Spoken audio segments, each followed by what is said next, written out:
Hello, hello, hello, hello. Why is it so dark? Oh, you know why? Because I turned that. Oh, that's why. Because, you know, lights work better when you turn them on. Oh. Also, tonight's stream, prepare for violence. There's a fly in my garage. And, let's just say, I don't like flies in my garage. So, just in case, just in case,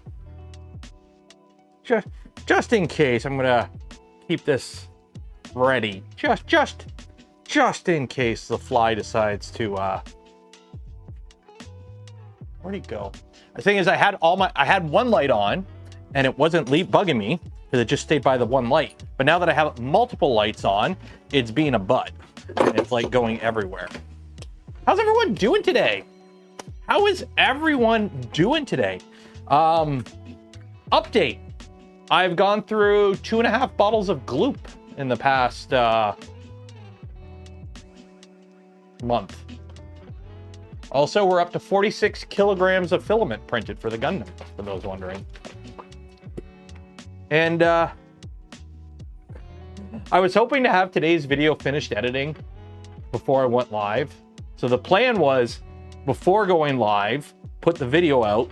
All the channel members, Patreon supporters and whatnot, you would get it early, be able to watch it, and then I go live. But then while editing it, I realized, you know what? I can make a Simpsons reference here. So I made a Simpsons joke while recording. And then I'm like, wait a minute, making the Simpsons reference isn't good enough. I should edit the original clip. So I spent like 20 minutes editing, like adding a 6-second clip to the video. So you better appreciate it because it's not done now. So now I got to finish this editing after the stream.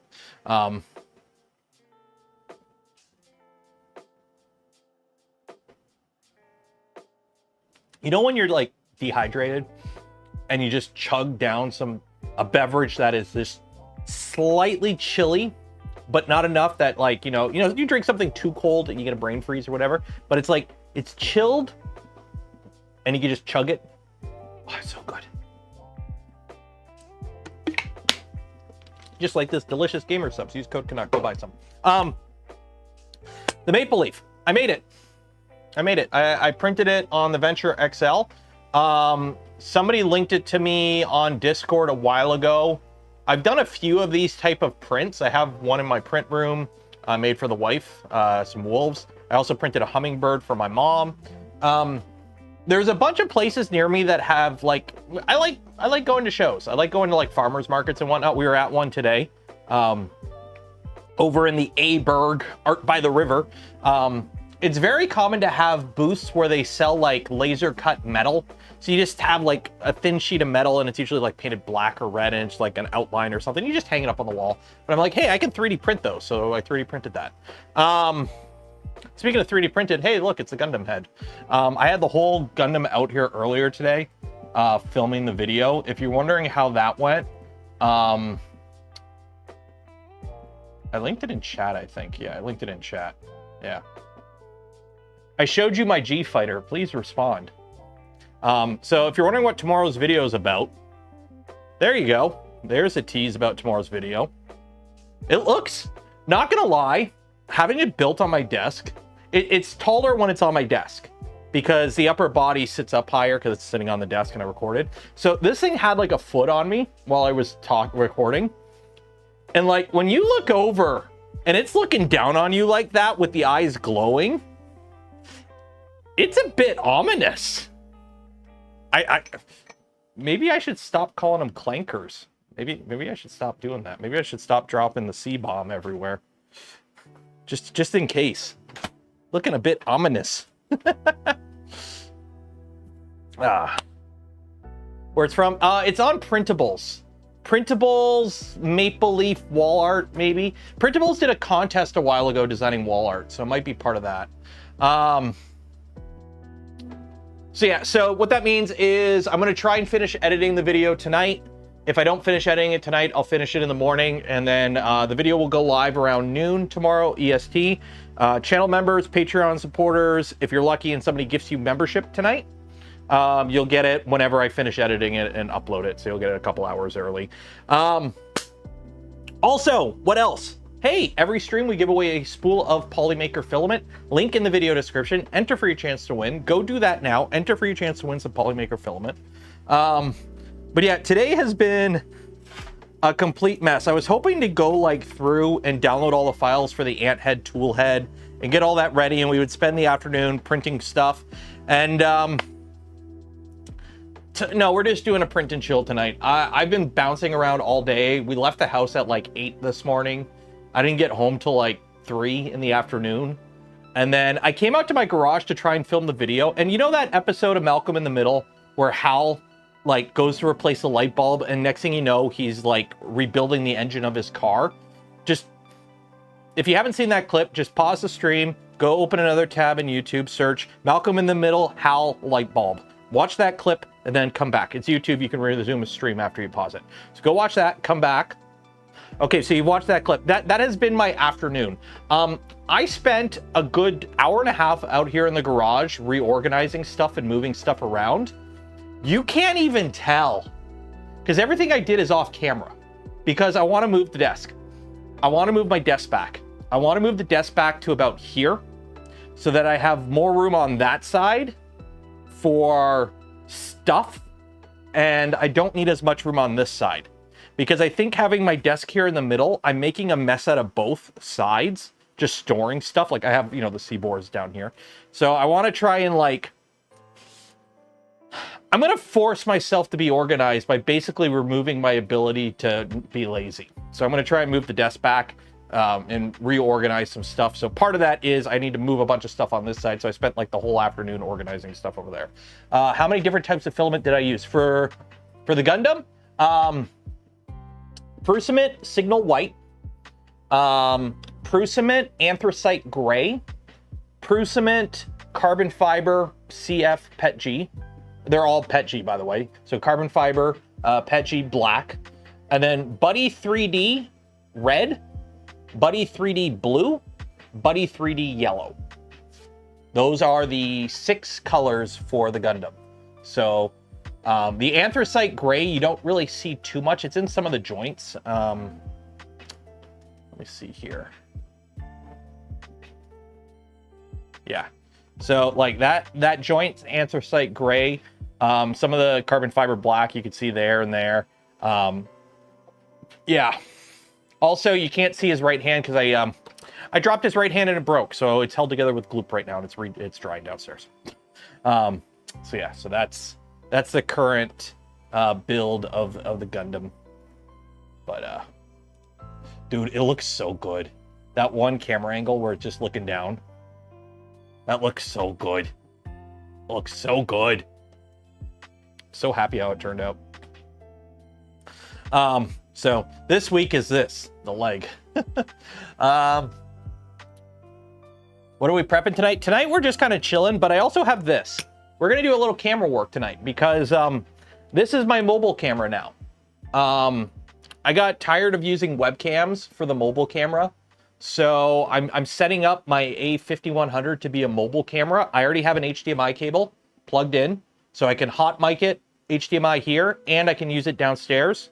And I can also do this and put it in other spots because I have a bunch of these Ulanzi cold quick swap, quick disconnect shoes. The only problem is I'm terrified of breaking this right now. Because, let me just take this out. The stupid USB port. So this is the micro HDMI micro HDMI point. Why am I sounding like a 1920s Betty Boop? So the problem is these ports are super fragile. So pretty much on every camera that I run, I do this. Here, I'll show you on this one. Unlock you. Come on. So this is my camera that I use for videos. So you can see on this one, I have a cage, right? The camera is on a cage. And so I have this HDMI port. So this is mounted to the cage, and then it's plugged in. So when I plug in, like in this case, the external monitor, Okay. I can, you know, it's got more beef to it. This is a full-size HDMI. It's screwed to the cage, and there's no force on the actual micro HDMI plug right there, right?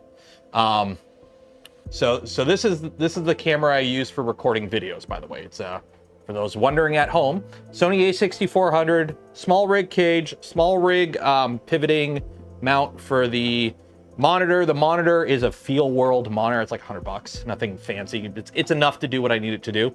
And then I have a dummy battery plugged into it, and I use the NFP batteries. I don't know, what are these batteries? NP F970 batteries. I use these to run the camera, and it runs the thing. I've got 2 of these big batteries. I can record. I've never run out of battery recording a video, put it that way. So yeah, so that's the setup. I have a deity shotgun mic for scratch audio if I'm using scratch audio, but most of the time I just plug in my the same wireless lab I'm using right now.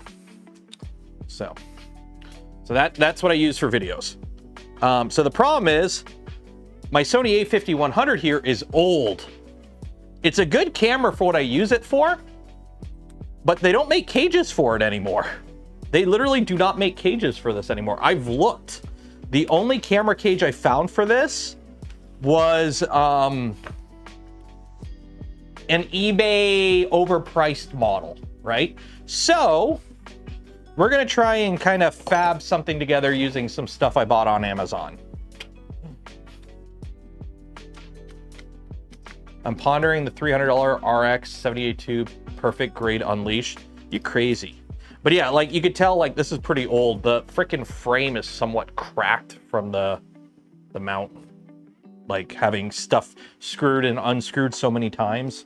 So I picked this up today. Well, I bought it on Amazon the other day. It's like an L bracket for a DSLR, and we're gonna try and hodgepodge something. So that's the first thing we're gonna do. And then if all goes well, we're gonna use it as a B-roll camera while we just print some random stuff on the printer here. So while I get the printer set up, because, you know, I gotta get we can't have the kiddies ADD brain. We gotta get some Subway Surfers going here. We'll get the printer printing. So link me something to print. Somebody find me something fun and dumb to print, and link it in the Discord. And then we'll get this printing, and then we'll build the camera cage. Sound good? Sound good.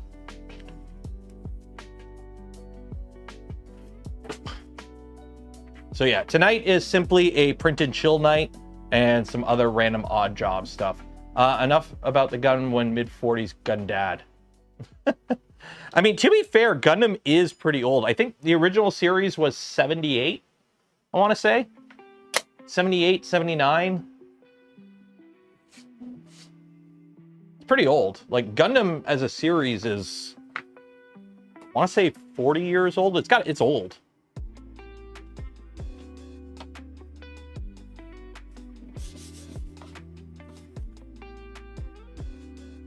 Filament, unload. And this is my 3.5, by the way. 79, yeah.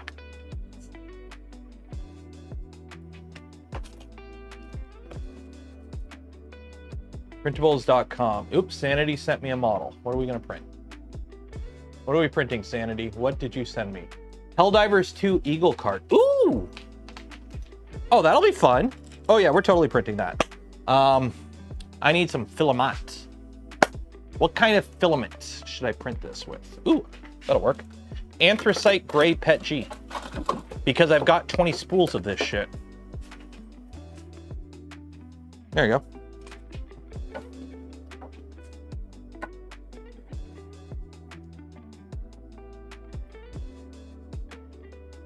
Scan the frame to dimension and print a cage. I could do that, but this is metal and it was like 15 bucks on Amazon.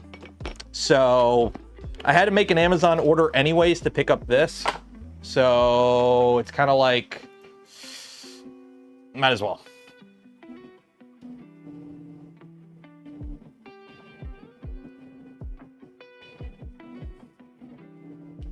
What is rounded engines?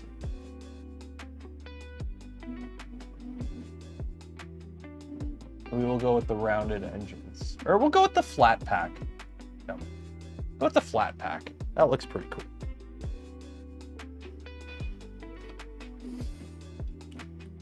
CNC project.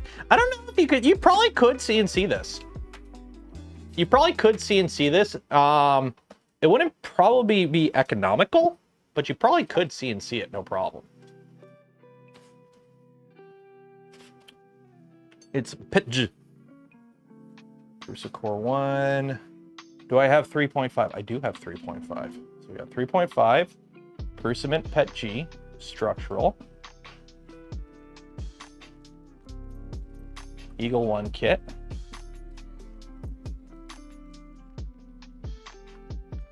And then we need to drop our temperature because this is a cryo grip bed. So we want to print, what does it say? 50 to 70. So we'll do 70 for the first layer and then 65 afterwards. Okay. Slice now. Purge complete. Send to connect. Do I have the 3.5 on connect? I do, or no. Oh, this is dongle. Shoot. Dongle doesn't have a dongle. Dongle doesn't have a dongle. 1 second.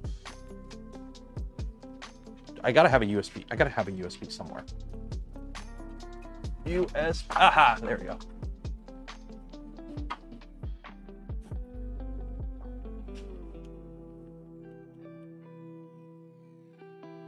Do you have...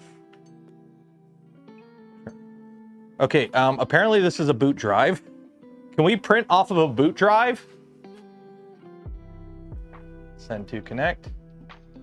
Set ready and print now. Okay, we can print off of a boot drive. Cool. It's called dongle because of this. See how the USB port is sticking out the side like that? This printer had a USB stick sticking out the side like a normal Prusa. And while this printer was on the ground, I stepped on it and I broke the USB port off the board. So we soldered on a USB extender that I had. So now it has the dongle on the side. So this printer is called dongle, if you're wondering. Pick why PG unleash in stream chat. Because of the clamps? Guess what I forgot to buy today? Clamps.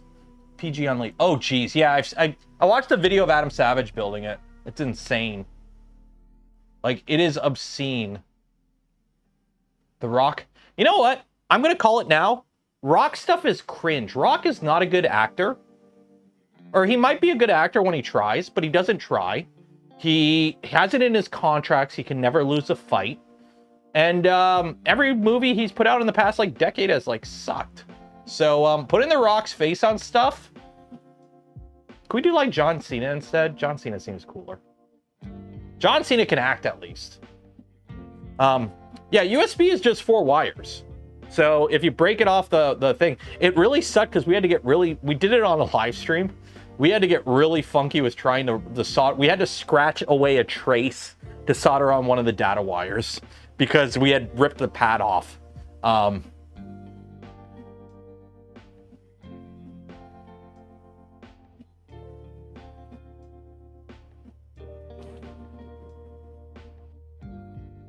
Okay, that might have been a truck then. I just heard a rumble and I thought it was thunder. Thunderbolts and lightning, very, very frightening. How is...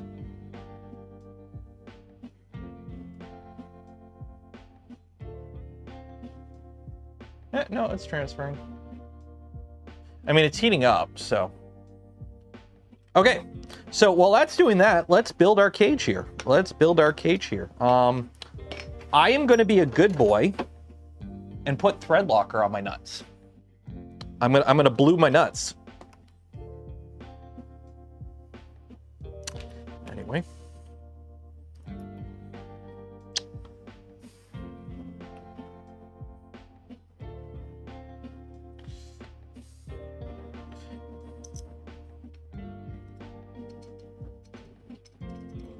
Although this is aluminum, so you probably don't need thread locker. You just tighten it a little too much. You're offended by the lack of consistent naming? Hey, we totally have a consistent naming with the Core 1s. I have 2 Core 1s. They are Core 1 and Core 1-2. Literally, I'll show you in a second, but it's literally Core 1-2.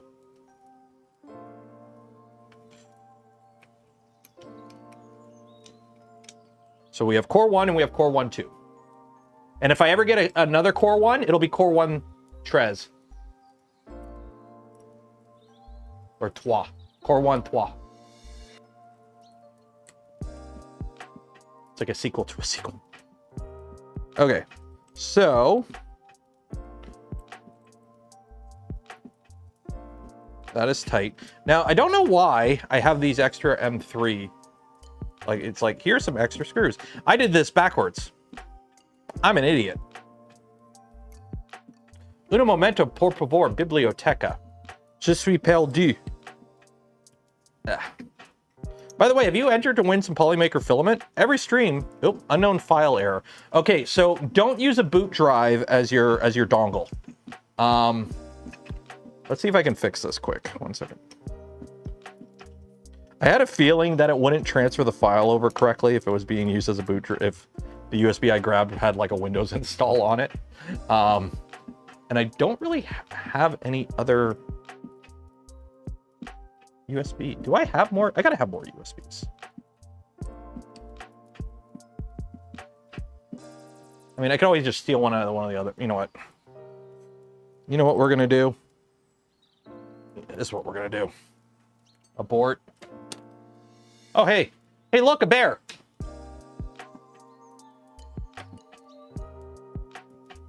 There we go.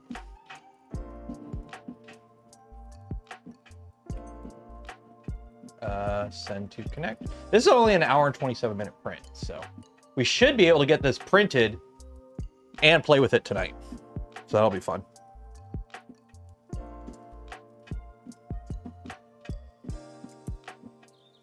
Okay, there we go. So the plan is, here's the plan. I need to be able to get at this. So this stupid, you know what? 1 second here.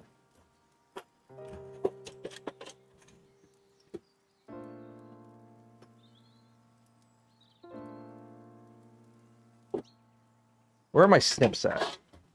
Where are my good snips? I need to snip. The stupid thing that I'll never use ever. Oh my God, this doesn't want to come off.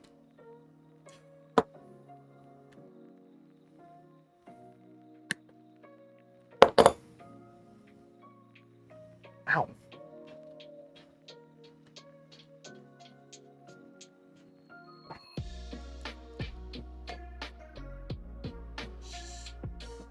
Ow, there we go.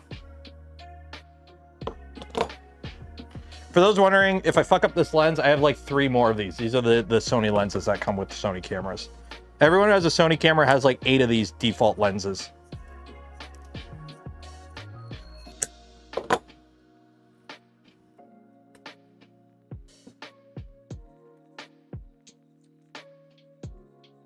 Yep, print.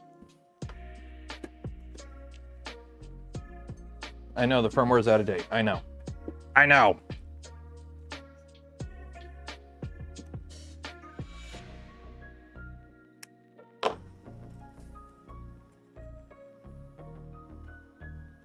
There we go. Okay, so we'll get rid of that. Another one of those lenses. Dude, I have so many. I think I legit have 2 or I have 2 or I think I might have 3. I have 2 of them for sure. But they're just, it's a Sony kit lens, the 16. I like it for this camera because it's small and I could still do punch zooms. Like, it's much bigger than the Sigma 16 that I have on here. Okay, so I have another one of these. There's 2 on here. No wonder why this camera made so much flipping noise.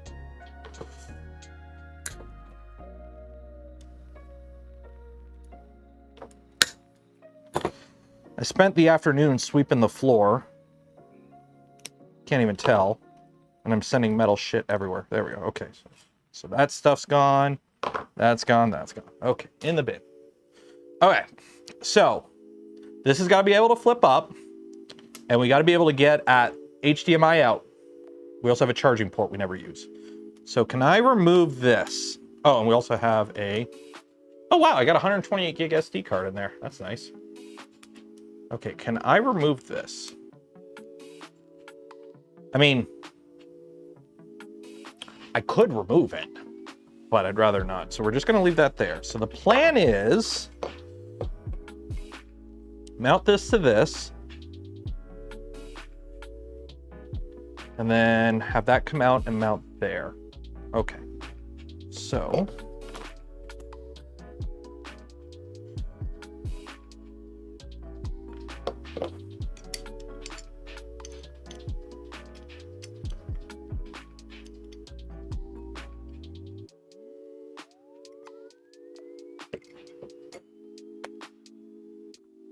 Is it a gimbal? What do you mean it's a gimbal?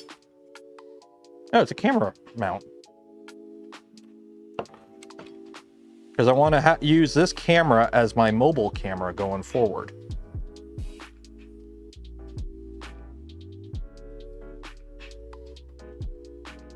So the problem is I'm paranoid about, if you watch the beginning of the stream, I'm paranoid about breaking. Oh shoot. How am I going to get that in there? Because this is going to be a problem because I got to get the battery in here. So let's put you in there. And you come out.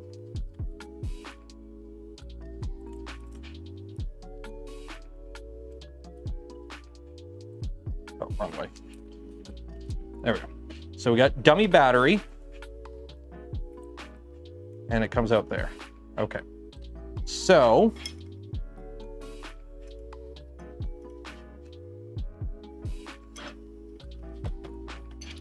this has got to go. This has got to go. Dramale. Cutty-offy wheel.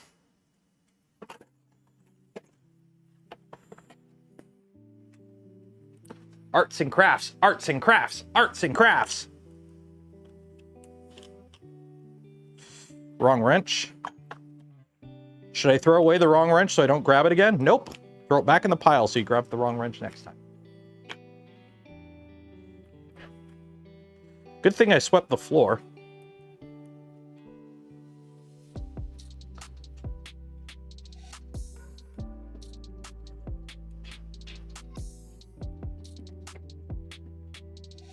For the mill. Why use a mill when I can use a cutoff wheel? I need a clamp.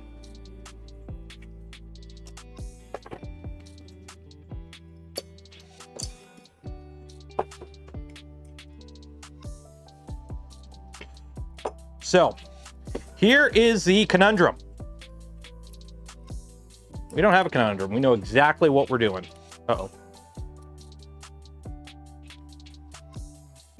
Did I jam this? Unscrew. Come on down, come on down. There we go, okay, woo! I thought I broke it. So, you're just gonna be clamped there. Slide this off a bit so we're not exactly. Clamp you on there. Okay. I'm just realizing this thing is butchered. Oh no, the sock is not covering it. Okay. So which way does a wheel spin? Spins down. So we're gonna launch all this bad stuff directly onto my sandals. So get the garbage over here. And now we're gonna shoot sparks into the garbage, which is right next to the power cord. We're good. I need a helmet or a mask. Un momento, por favor, biblioteca. We gotta be safe. We gotta be safe. Gotta be safe. Don't wanna mess this up. This stuff is dangerous. Always wear eye pro or ear pro.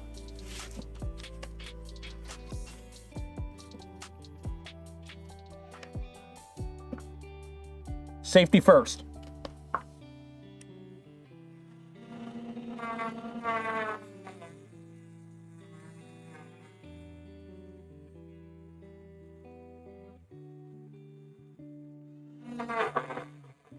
Oh, wait. I'm an idiot. I have it set on the lowest setting. More power.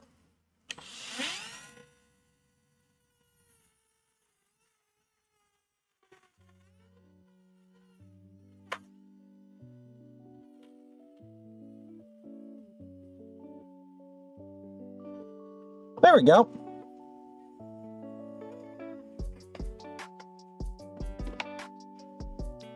Mwah. Mucho bello.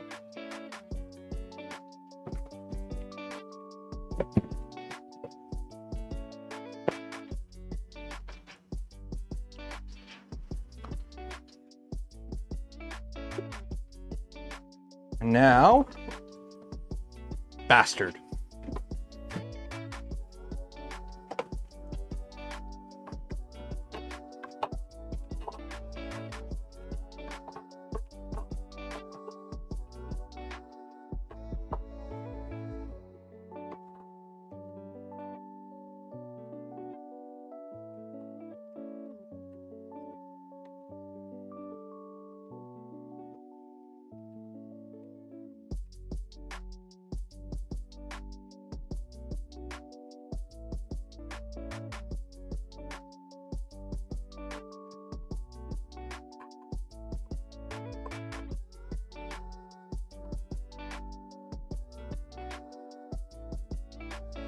Oh, I left way too much meat on this one, but luckily it's aluminum, and a bastard file actually makes very short work of aluminum.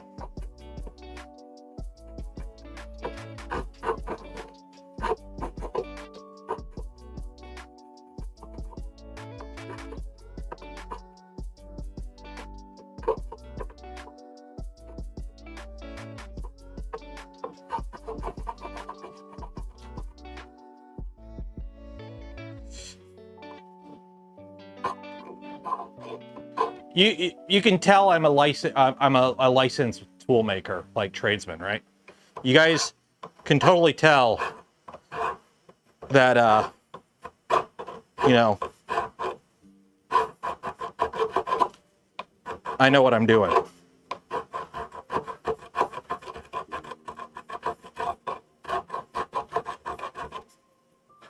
Almost.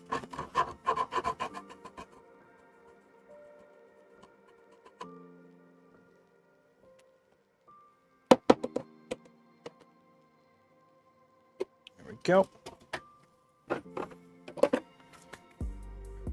Do I got more files? I do have more files. More files!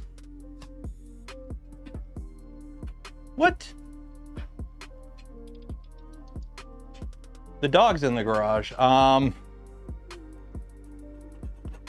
Hey, buddy. What? Want to say hi? Here, say hi. Here you go. Say hi. Hey, what's up? You okay? You just want to come say hi? Just want to come say hi? You never come out here and visit me. What's up? You good?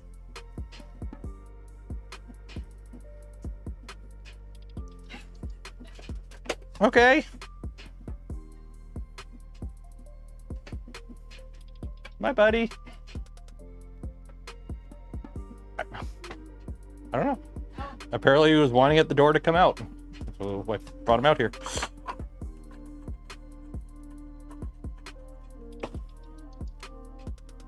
Alright, so now we round off any sharp edges, because sharp edges are bad.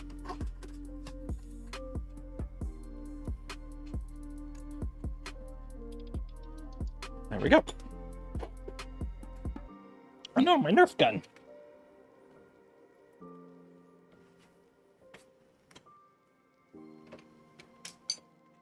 Koda, K-O-D-A, for those wondering. K-O-D-A. Like the brand of light from Costco that I have like 8 of in this garage. Okay, so wipe this down, because the last thing you want is metal dust in your camera.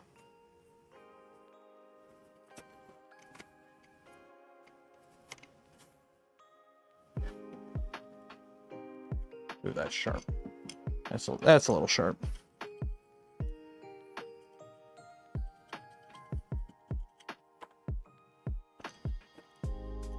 There we go. And now we make it look good and new again.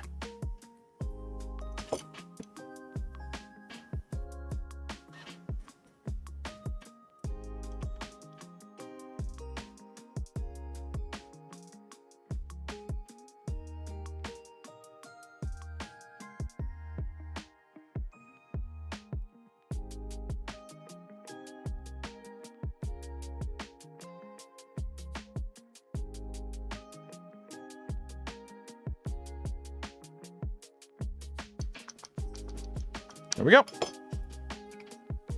So all of that to remove the bar that went across there. So now hopefully, I don't even have any dust on there. That's good. So now that'll clear that. So we can mount this a little bit in a better position.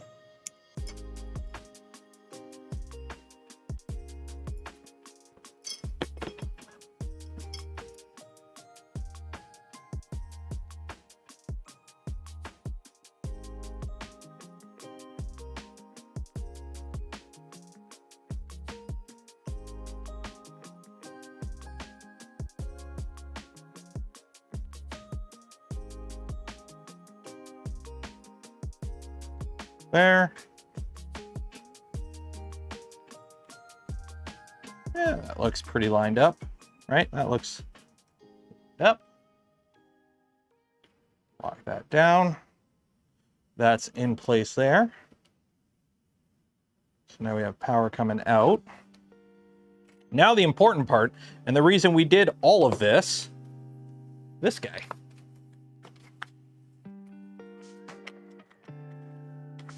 I mean, he might have heard the Dremel, and that's why he came out. But I'd be kind of surprised because he is stone deaf. He is stone deaf. You can sit there and yell treat and walk and puppy and all this stuff, and he don't move.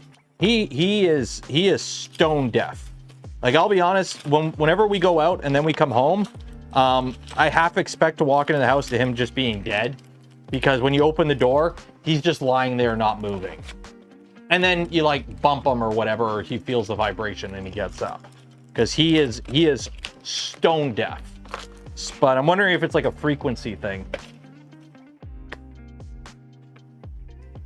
So now, this will plug into here. Then plug this.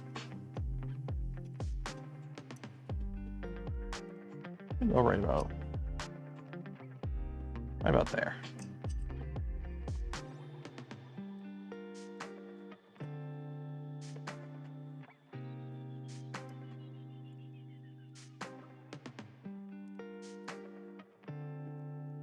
Actually, can I do? I can't do it this way. So it's got to be vertical. It's going to be vertical. Okay. I can live with that. I can live with vertical.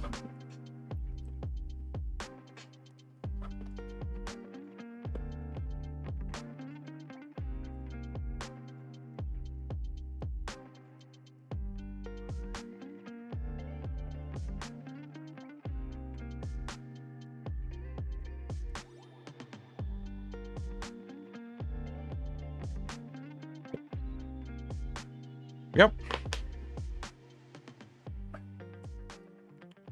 And there's our full-size HDMI port.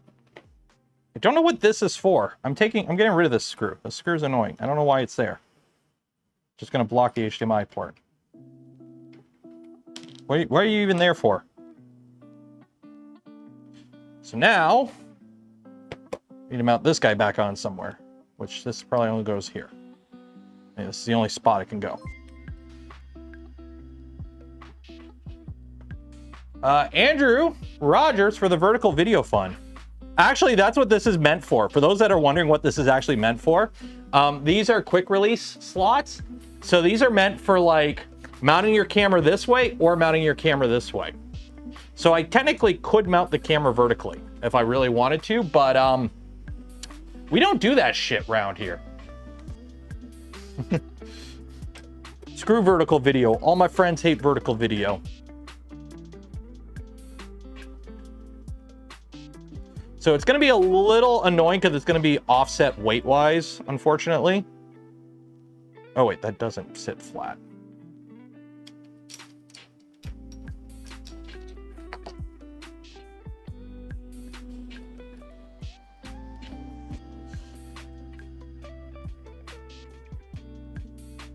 Super handy that way. Yeah.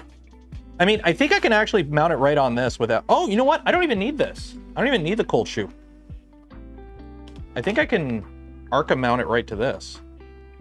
Because I think this is Arca.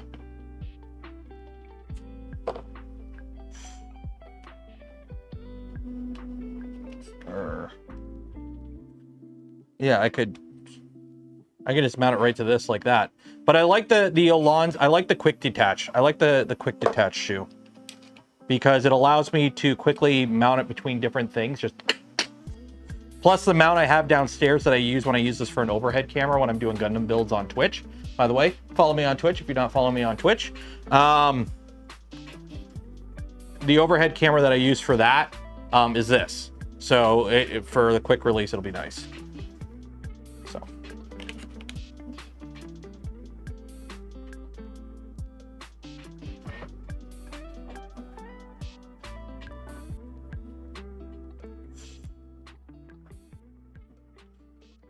Smart glass. What were you saying about smart glass? Smart glass for a cell phone vertical. Dude, I cannot stand. I do not want.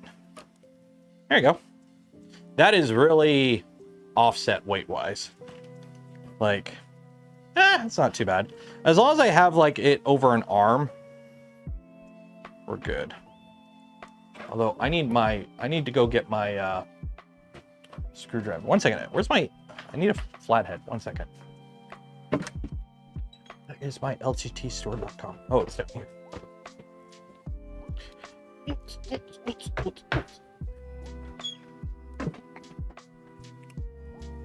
He's doing arts and crafts today.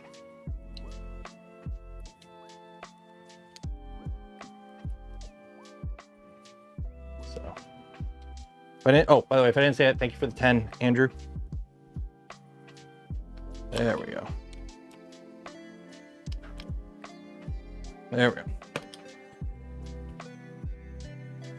I mean, I could do this, actually.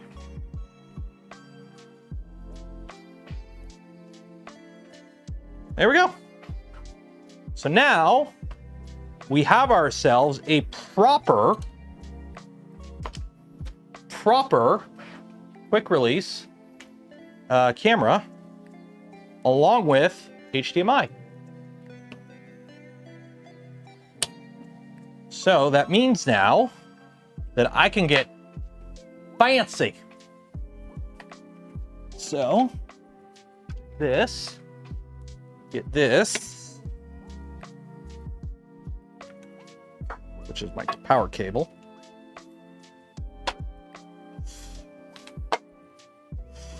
Plug this in. That made a popping noise. Oh well.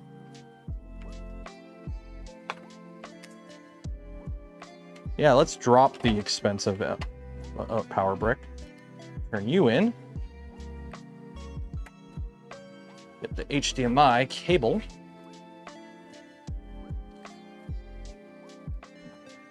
Plug that in. Okay, that vertical is going to be annoying. Vertical is going to be annoying. But on. Please tell me I can still pop that out. I can still pop that out.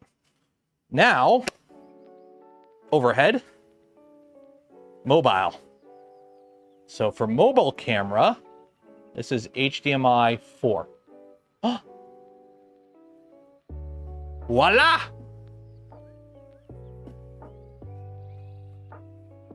So now, when we do our fancy streams, and I'm showing off a printer, I'm adjusting the feet. It's gonna be wobbly.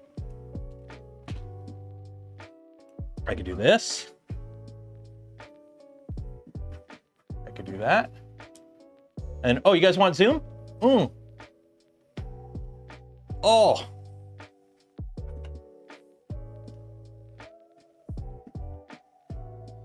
Look at that. Look at that. Look how much better that looks now for mobile camera. Oh, that's so much better. Oh, that's so much better.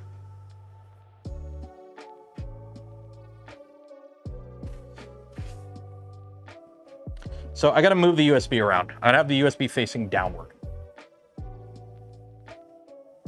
So it's USB, so I can just quick swap it, right? It just loses the plug. So unplug you.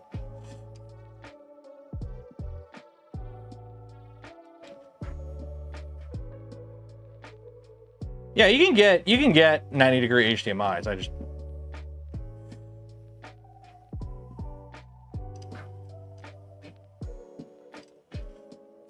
Oh, I don't think I can do that. Man.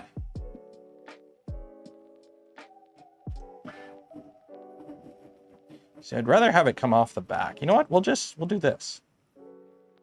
Because those won't fall out. We'll just do this. We'll just do this.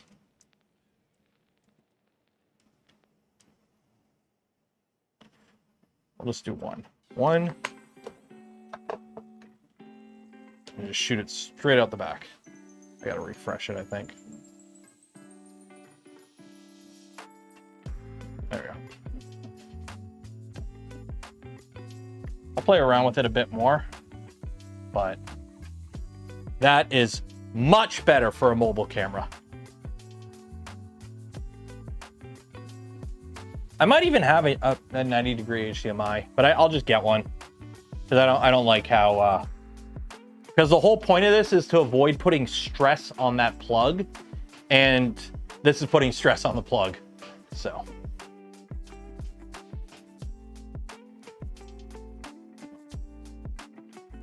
Yeah, the whole point of this is so that the HDMI plug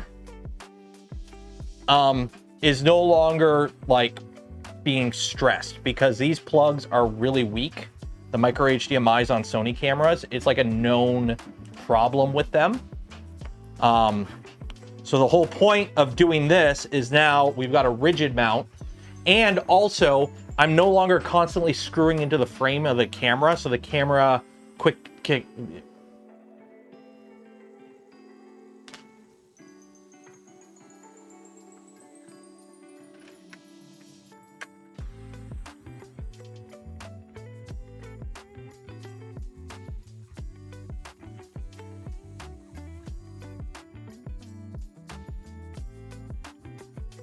Dang it, lost them. That stupid fly is gonna get it. Would you rather do it? No. Some modern cameras, you can do USB. You can basically use the camera as a webcam. Unfortunately, I don't think any of them do it anywhere near as good quality as HDMI. HDMI is the full uncompressed video feed.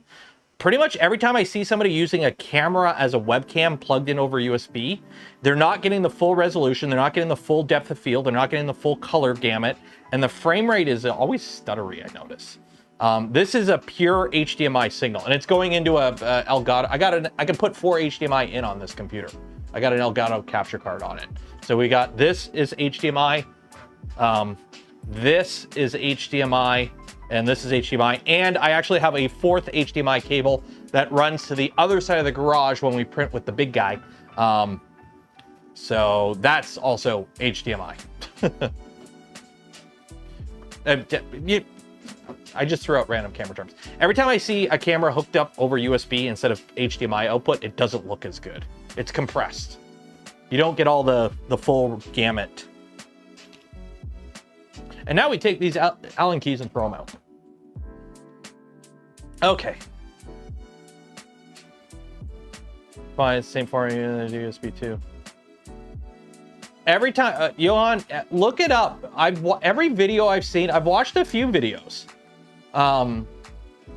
where it was like companies offer their camera, you could plug it in over. Now, maybe the newer ones could do it.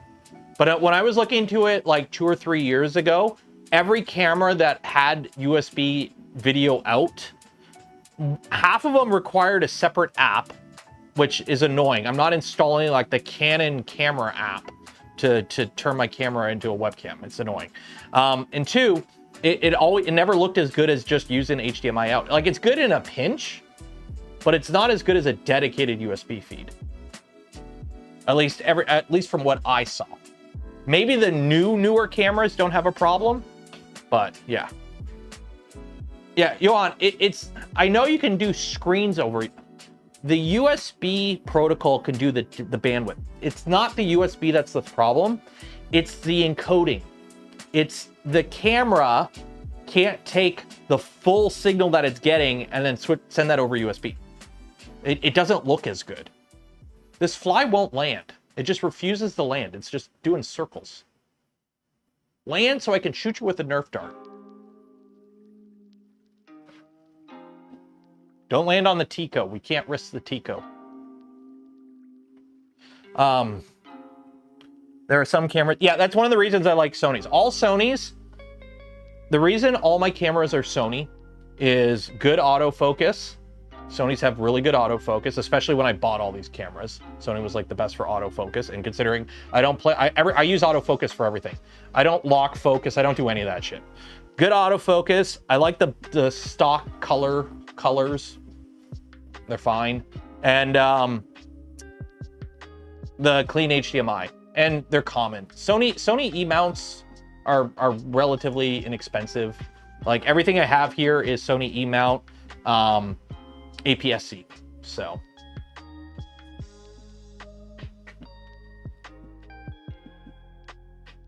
Yeah, yeah, Johan, that's exactly the problem. It's the cameras just can't output the same quality as you would care about as HDMI would output. Because now the computer's doing all the encoding.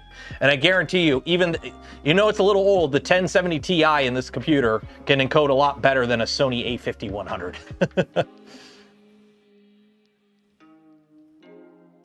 I don't even think I'm out of beer, too.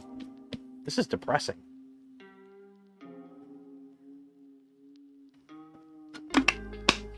Sony makes good cameras. Yeah, that's why the first thing I do is when I get a Sony camera, I follow some random YouTube video about setting it up for the optimal setup, and then I leave it, and I never touch it again. Like, it's funny, and remember, whenever I record a video at an event, I just use the GoPro or the DJI Pocket Osmo. I don't do any color correction. I have never color corrected a video ever on this channel. Whatever the camera records, it goes into the editor and I chop it up, and that's it.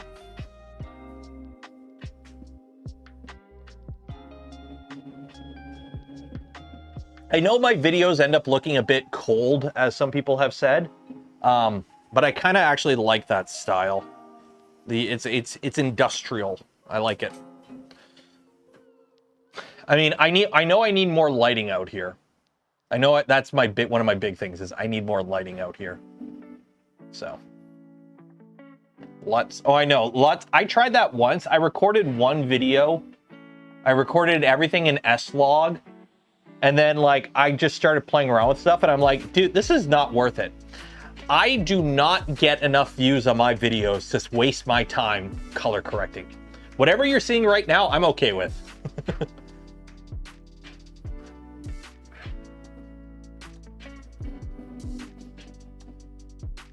Canada equals cold, right? Oh yeah, it's so cold up here. Oh.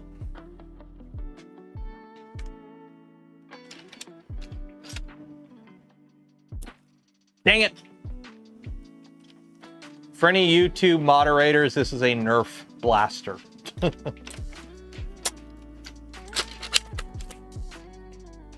This is a Nerf blaster. And that was me totally whiffing it and missing.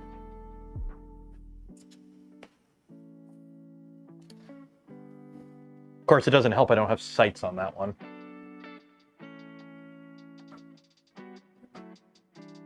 DaVinci Resolve's LUTs can make it look cinematic. Dude, I'm a D-tier YouTuber making scuff videos about 3D printed stuff. I do not need my videos to look cinematic. Ain't nobody got time for that.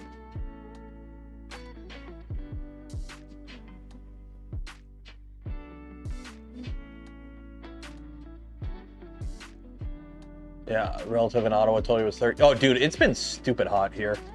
Like, I live 9 hours south of Ottawa, and it's stupid hot here.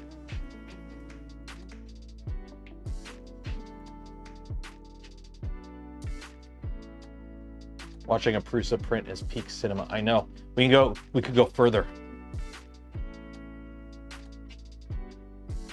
Focus. And then. Can you scan the QR code? Where does the QR code lead? Where's that QR code lead? What? Oh. Well, oh, I accidentally touched it. I touched it. I touched it. There we go. Nerf is fine on YouTube. Yeah, but apparently the Helldiver prop is enough to almost get me banned. That whole incident messed with my head way too much than I let it.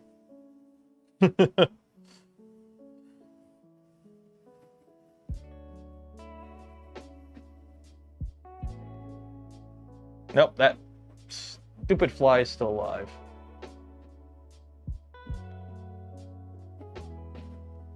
It's live stream. It's YouTube because of people live streaming stuff that not good at all. YouTube heavily auto mods live streams. If you are live streaming and you are holding anything that could be misconstrued as a pew pew, YouTube will shut that shit down immediately. So yeah. By the way, this is pretty cool. I've been following these guys. Completely, they 3D print, so it counts. Nord Space, Canadian company, is going for a rocket launch on Monday. So it's a suborbital launch, but they're based out of Toronto. And I want to see if I can swing up there and go visit them because they 3D print rocket engines, but they're going to try and do a little launch on Monday. So if possible, I may try and stream it. I may co-stream it. We'll see. So it'll be something fun to watch. They don't know what time. They're like, they have the whole day window, so. You have too much photo gear for shut-in. It's sad. I don't have any photo gear for my camera. Like, all my cameras, none of them, like, the closest thing to a photo lens I have is a Helios M44 or M42. I can't remember which one it is. I think it's a 44-2. Helios M44-2. That Russian Soviet lens. That Soviet lens that everyone likes. I picked up one of those a couple years ago. And I use it for B-roll of, like, 3D. Whenever you see a video of mine and you see a 3D printed, like, if I 3D print something and it's spinning on the little coaster, I film that with the Helios M44 because it gives it a really, the depth of field is very narrow. So it makes, like, the object in focus and everything else blurry. So I like that look for taking pictures or videos of stuff. Like headshots and whatnot.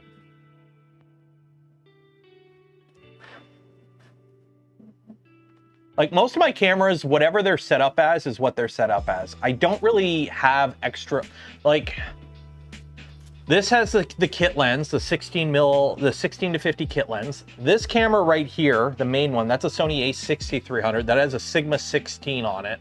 That has always had a Sigma 16 on it.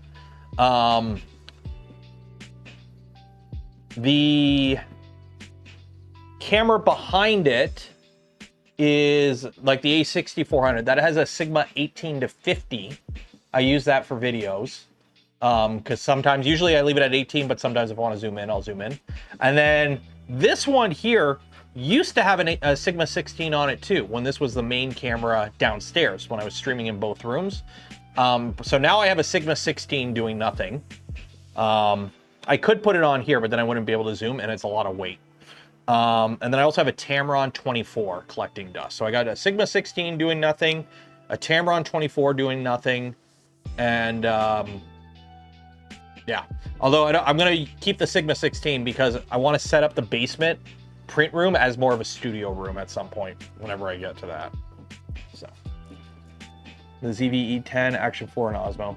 ZV-E10's really nice. The ZV series is pretty much like A6400 hardware, just slightly different. So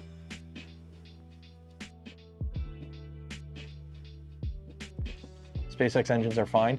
Are you talking about the Raptors? Well, they're going to try again tomorrow. Yeah, what happened the last time is the plumbing broke and stuff started venting in areas where it wasn't supposed to vent, and then it go boom.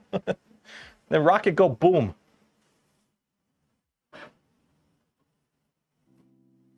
So, yeah. The engines have actually been pretty good, although apparently the Raptors do run a little leaky. But those are the older Raptors. What time tomorrow? 6:30 Central. So 7:30 p.m. Eastern. So I don't have any. I have spoken to Muskie is a bit of a word I can't say on YouTube. Or actually, no, I'm allowed to swear on YouTube again. But anyways, I have a lot of choice words about Muskie. But in terms of what SpaceX is doing, in terms of like the actual rockets they build, they're doing what nobody else does. Reusable rockets were slept on. Nobody bothered to do it. Then they did it, and now everyone's doing it. Now that, you know, we've seen it works. Starlink, as much of a massive security risk it is good. Bringing internet, high-speed internet anywhere in the world. Can't really complain about that, let's be honest. I have so much gloop on this I gotta clean off. By the way, Panda Edge, really good at cleaning gloop off of a cutting mat. So, it's one of those, as much as I don't want to like it because of the founder of the company, what they do, I like so much. It's like, I just tune out anything involving Musk lately. So, claims credit for the work of others. I will posit this. Would Tesla be what it is today without Elon Musk? Would SpaceX be what it is today without Elon Musk? Probably not. He's very good at a hype man and driving attention to get eyes on things and to get things done. However, that's not always a good thing. I do not think SpaceX and Tesla would be where they are today without him. However, that doesn't, you know, absolve him of the other things he's done.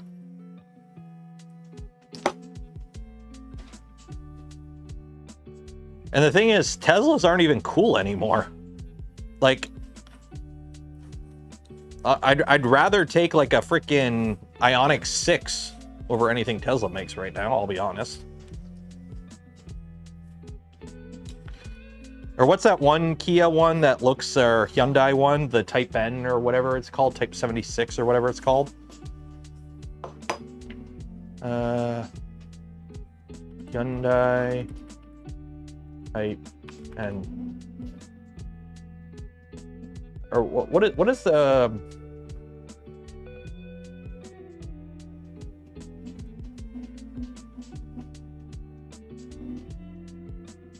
Didn't they have like that concept car one?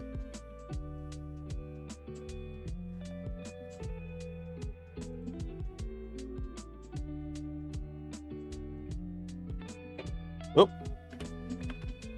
I heard a bump. Yeah, or Vision 74. Vision 74. Okay, did you fail? Did you bump? What is that noise? I think we had a layer shift. We had a layer shift, but I can't see. I can't see. Hopefully that wasn't a layer shift. Yeah. This looks better than anything Tesla has ever made. You know it's hydrogen. But make it electric. But like, shit like this. Come on. Okay, are we good? I think we had a layer shift. Shit, we had a layer shift. How do we have a layer shift? Or did we have a layer shift? I can't see. Move your fat tool head, pause. Yeah, we had a layer shift. How do we have a layer shift?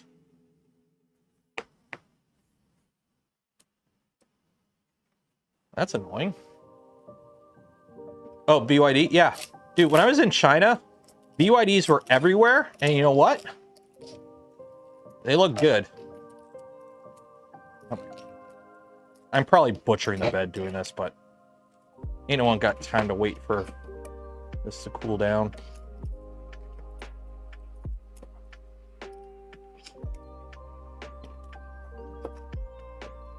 There we go. I mean, technically this is a bed meant for a bamboo, so. Okay. Let's try this again.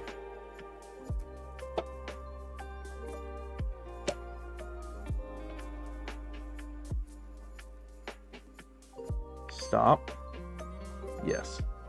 I'm done printing because you failed so horribly. What the heck, Prusa? What the heckle? Did you get a booger? Is that what it is? Oh. I think you got a booger.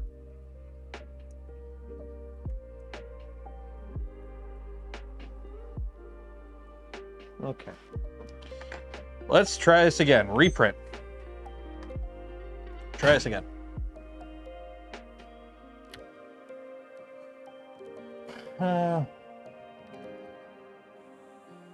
Designed by Homer Simpson. The Homer.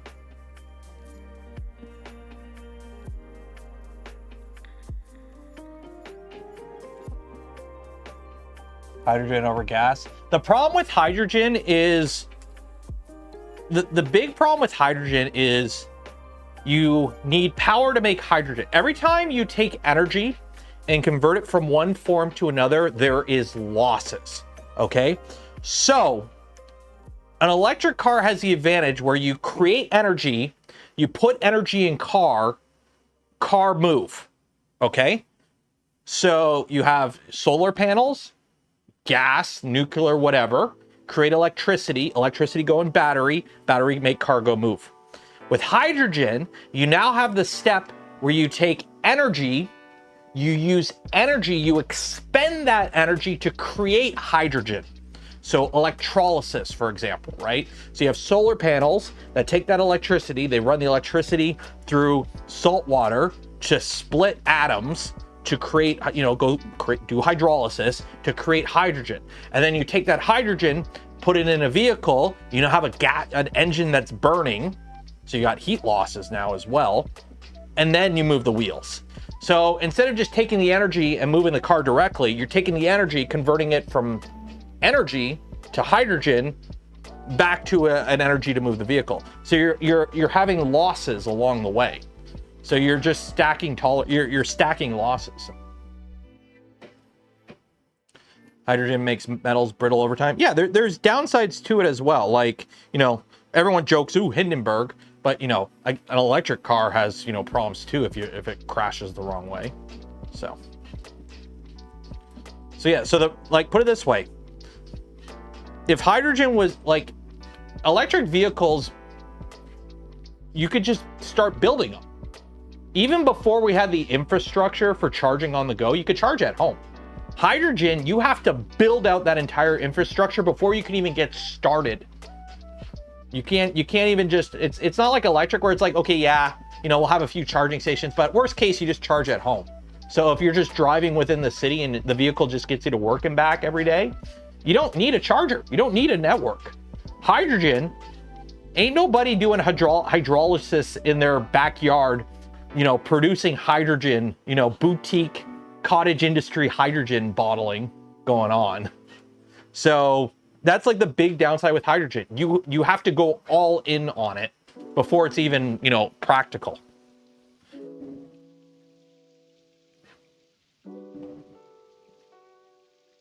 So how many companies have been trying to make hydrogen for years and it's never happened? I know, was it Honda or Toyota was super obsessed, like, oh no, we're not going to bother with electric at all. We're going to go right to hydrogen. And it's been that way since, I remember watching shows in the 90s about how hydrogen cars are the future. Like, I remember, where are my fellow Canadians at? Remember Beyond 2000? Remember that show on like Discovery Channel or whatever? TLC, back when TLC was the learning channel.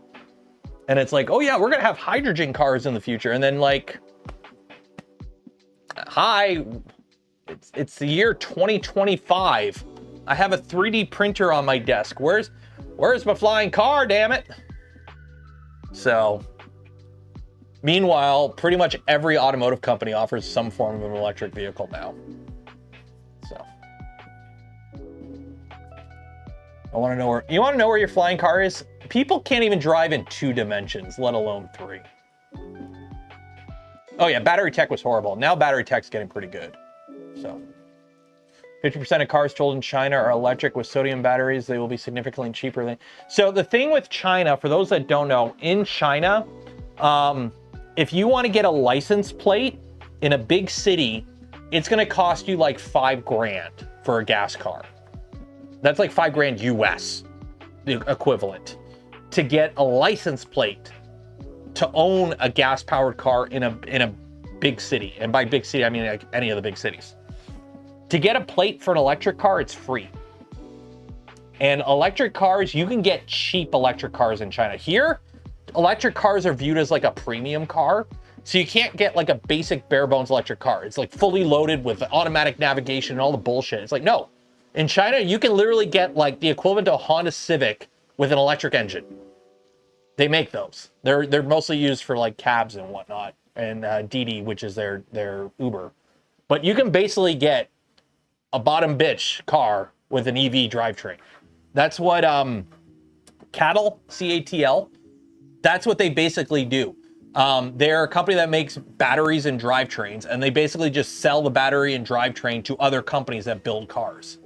So it's like, you know, them selling the engine and the batteries, and then any company can just buy their battery and drivetrain and build a vehicle with it.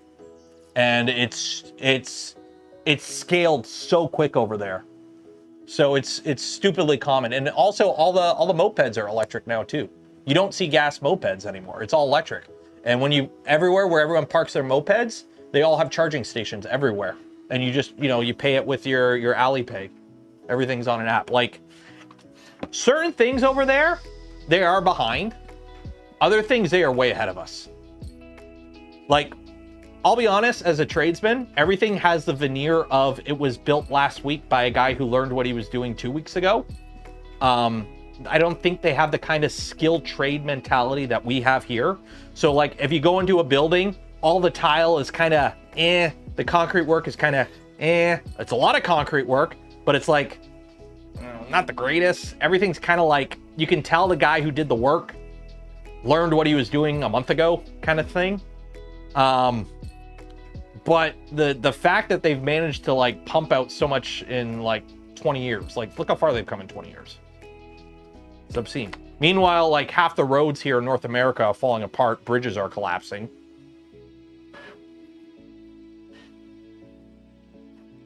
BYD, well, I do not care about full self-driving at all. It'd be nice to have, but when I bought my car, I do not care. Does the car stay in the lane? Yeah. Will it, if I set a cruise control, will it not hit the car in front of me? Yeah, good enough. I do an 8 to 12 hour drive a couple times a year. Get on the highway, turn on auto lane assist and auto cruise, and I am good. Oh no, I have to remember to take the turn off and manually do this to change lanes. Not being able to do that and spending $9 grand, I really don't see the benefit. Like, I guess if I lived in like LA and I had 2 hours of soulless commute every day where I was stuck in traffic, I could see it. But I don't do that.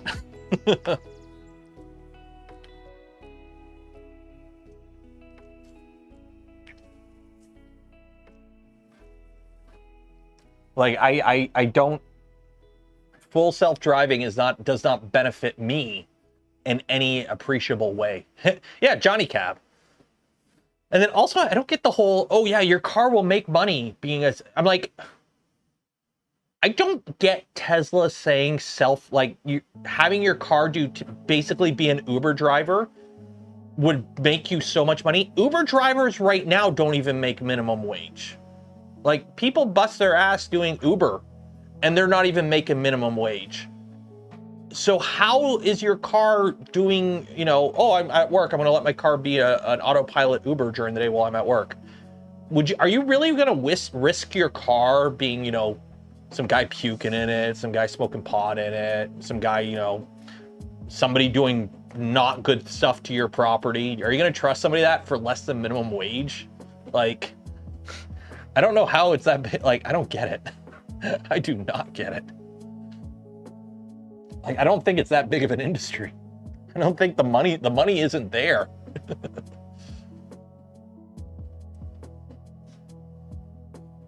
Like, if Uber is at the verge of bankruptcy,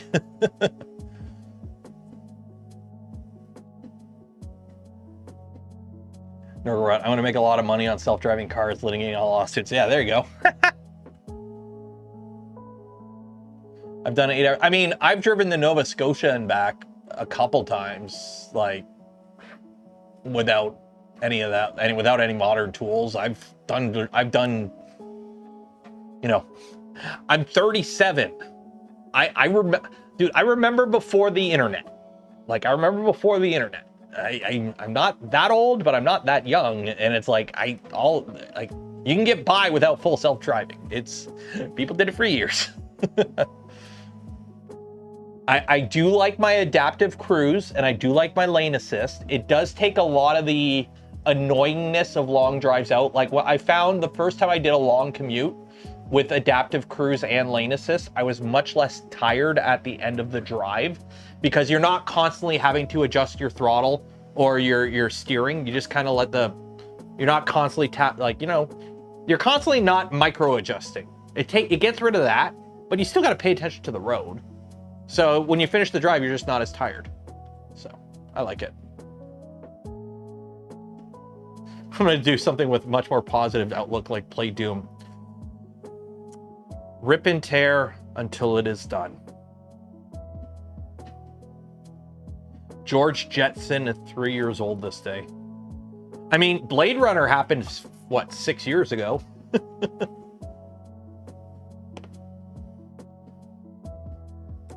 Full self-driving only works today. Yeah.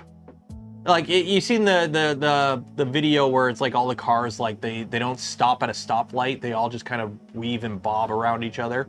That'd be cool. Oh, Doom Eternal. I haven't played Doom Eternal yet. I do kind of give them credit for making a different type of Doom game each time. Like, Doom Eternal built upon what the original Doom did, and then Doom the Dark Ages kind of did something completely different as well. So, yeah, good old PID loops. No matter however advanced we get, PID loops will still be in charge of everything.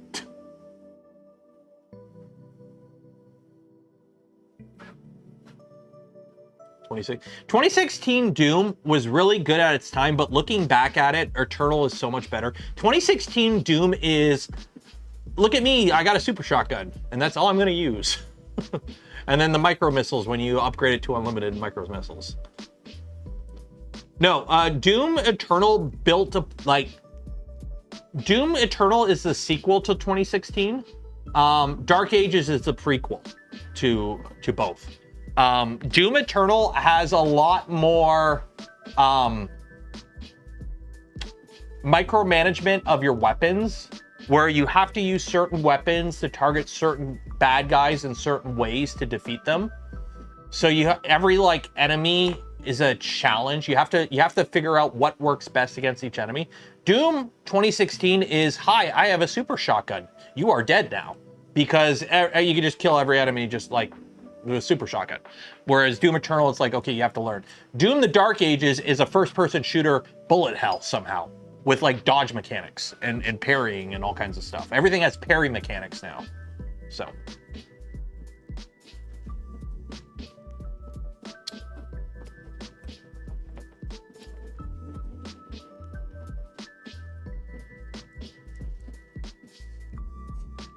So I have to remember to turn this camera off now at night.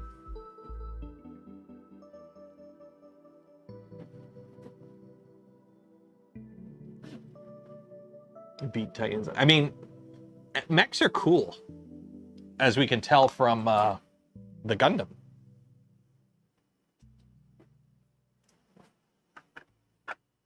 Look at this guy. Wait. Wait.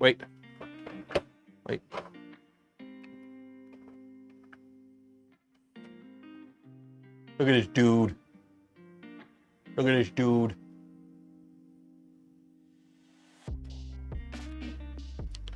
Alas, poor Yorick. Or I don't even know how that goes. I've never actually watched that play or whatever it's called.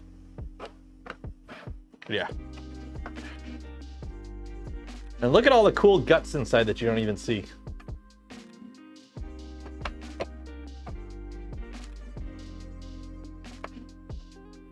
The Gundam scene in...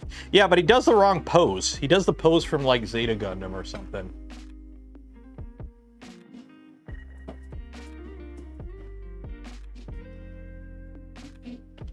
Hamlet. There you go. For Duke. Duke fell off. I remember when Duke Nukem Forever finally came out. I pre-ordered it. It was the last video game I ever pre-ordered. Like, legit, I Steam. Duke. Yeah. Yeah, I pre-ordered it. And I beat it, and I never touched it again. What a cluster. For Half-Life 3. Yeah, one of these days. Remember, do not give up on life. Portal 3 might come out one day. Never give up on life. You might be able to play Portal 3 at some point.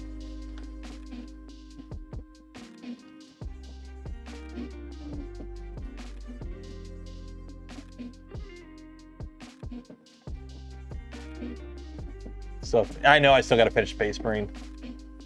I'll be honest, it's fun, but the game, it doesn't tickle me the same way some games do. I honestly, I blame Baldur's Gate. Baldur's Gate has ruined so many games for me.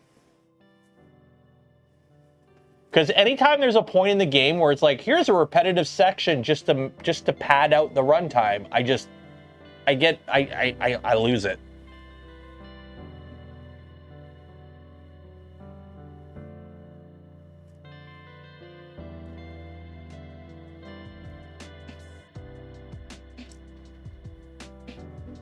Sup, Jake Train 2001. Oh my God, you're born in 2001, baby.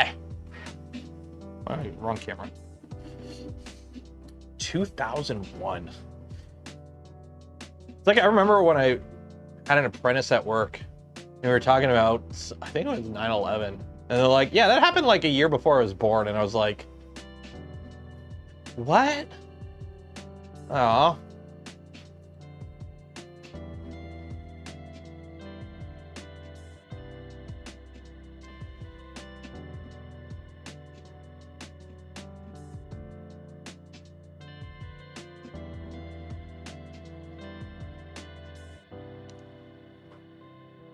I was hoping that this would finish before stream, but we had it do a layer shift. Oh.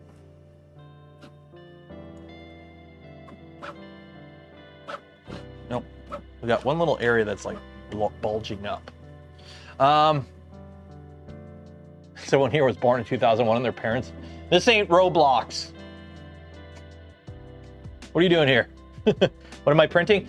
We are printing a... It's one of these, whatchamacallit prints. The, what are these called? The style of print.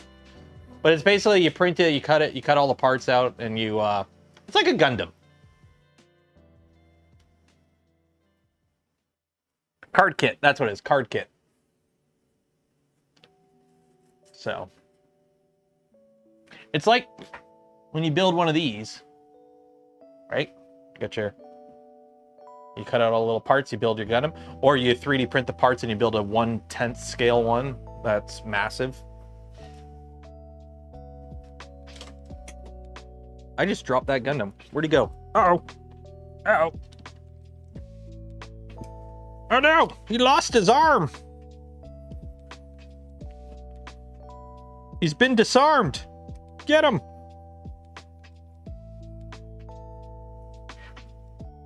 I keep him out here for reference. We're given we have 3D printers. Yeah, I mean, I get the idea of them. They're kind of cool. I mean, you could you? You could CNC this. I mean, there's some under part geometry, I think. I mean, you could design it to be 3D printable, but it'd be annoying.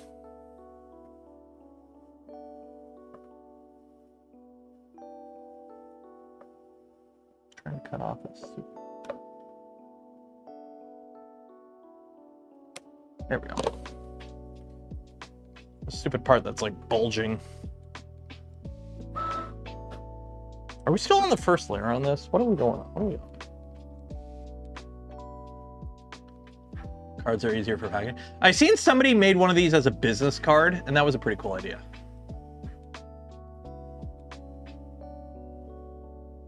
Yeah, flat pack. It's IKEA. We are building the Eagle One IKEA kit. We have our Allen key, yeah.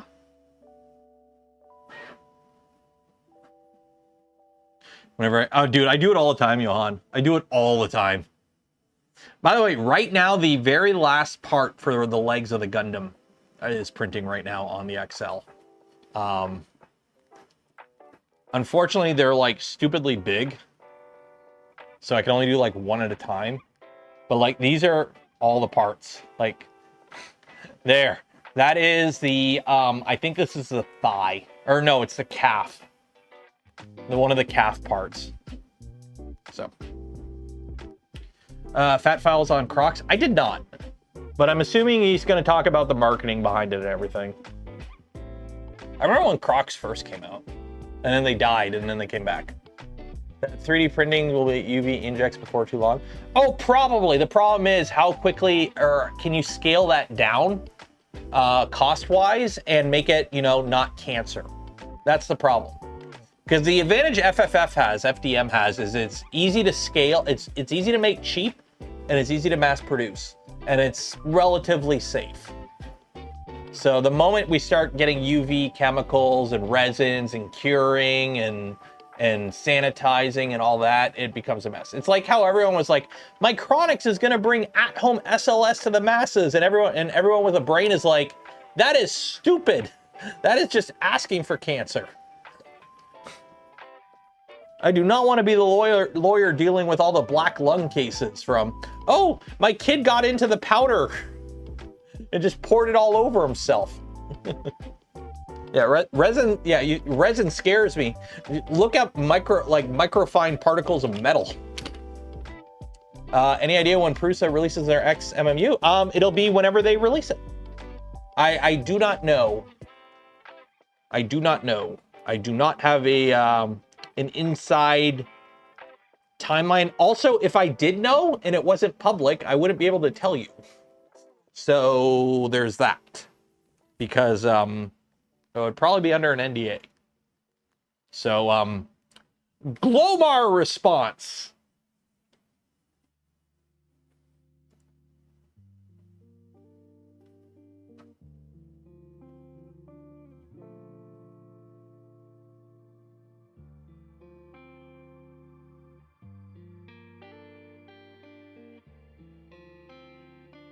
Also, if you haven't seen it today, Fort9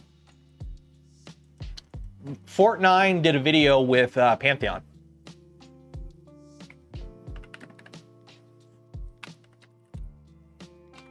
Fort9 did a video. Oh, I think we just had a layer shift again. Is it seriously layer shifting? Pause.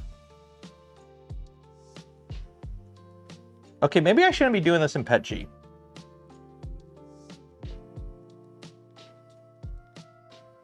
Yep, we layer shifted. I'm gonna unload this. Stop. I'm gonna load you with some good old pla.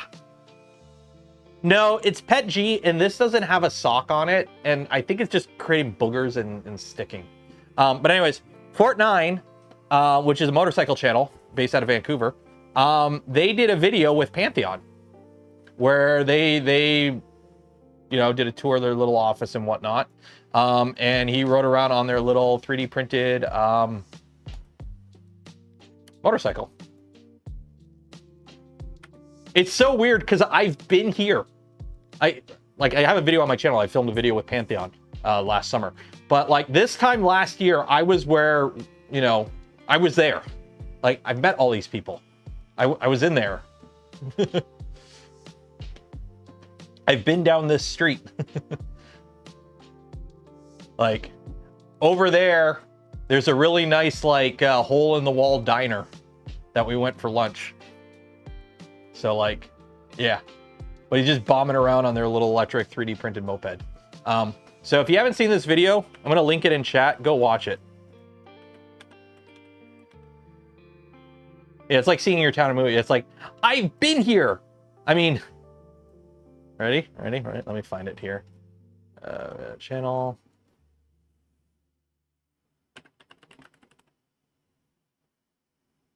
Nope, nope, that's not what I wanted. Videos, search. Yeah. One second.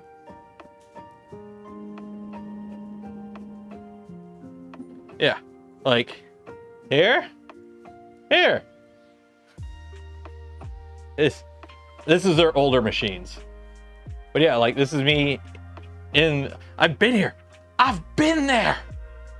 So yeah, go watch the Fort 9 video. It's a good video.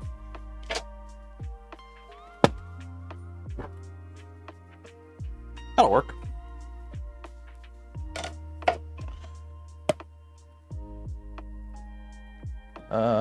Home. Filament. Unload. What PLA am I going to use? What do I have for PLA that's right here? Marble. Why not? Why? Because it's right there. Living in Silicon Valley. I know, it's funny when you see stuff that is like, you could tell it's different. Or not what I mean, but it's like, they try to pass it off as something else, and you're like, that's not that. I've been there. That's not where that is.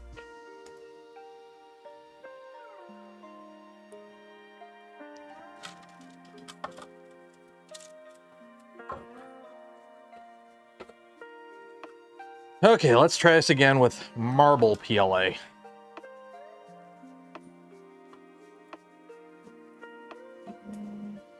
Don't forget, we are doing a giveaway at the end of stream today. If you haven't had a chance, enter for your chance. Link in the video description. While you're down there, don't forget to like the smash button. We've got 199 people in chat here. I got 199 problems, but the biggest one is not everyone liked the smash button. So go like the smash button. You entered the contest, but you didn't like the smash button. That's rude. We don't do that around here. Dang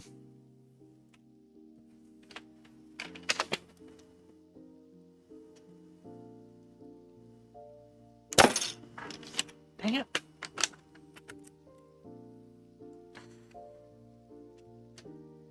Stupid fly. I'm going to get at one point.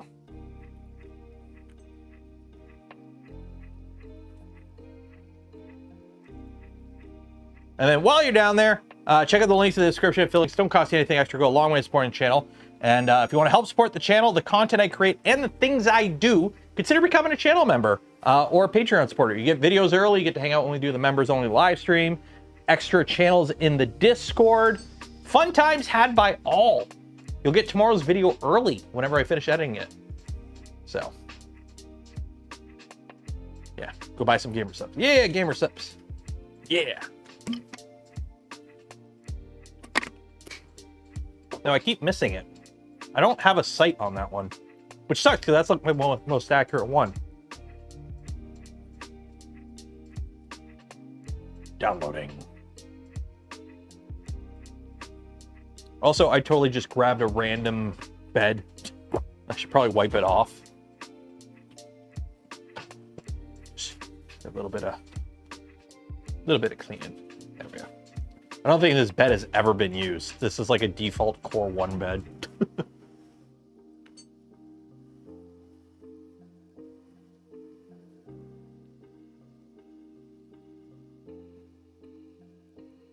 Where you build the goof on Twitch. This is a 3.5, not a 3.9. So it's got all the Mark III hardware, but the Mark IV electronics. Personally, I think that's probably a better bang for your buck than going full 3.9. The only advantage I think of going like the full conversion is if you have enough parts left over to build a printer to run like Clipper or something. So, Prusa Wire when? $5 from Iamus the Fox. If a kit shows up at my door, I may build one. Simple as that.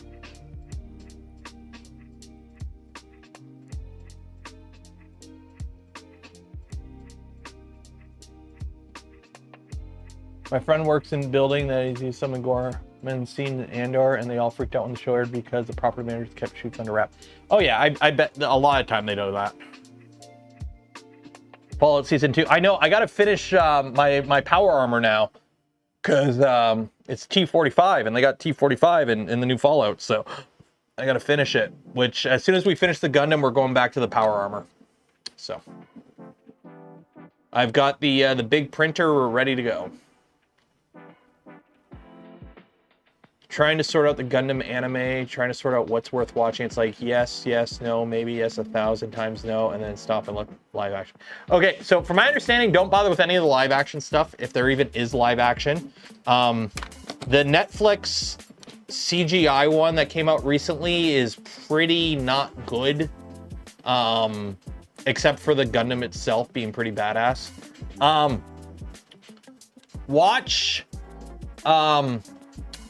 If you're looking, like, my opinion, the OG is hard to watch because it's from 79, but there is some pretty nice bits in there. But starting back then is kind of hard. The thing with Gundam that's nice is there is a lot of entry points that are standalone. So you can watch like 8th MS Team, and all you need to know is it takes place during the 1-year war on Earth.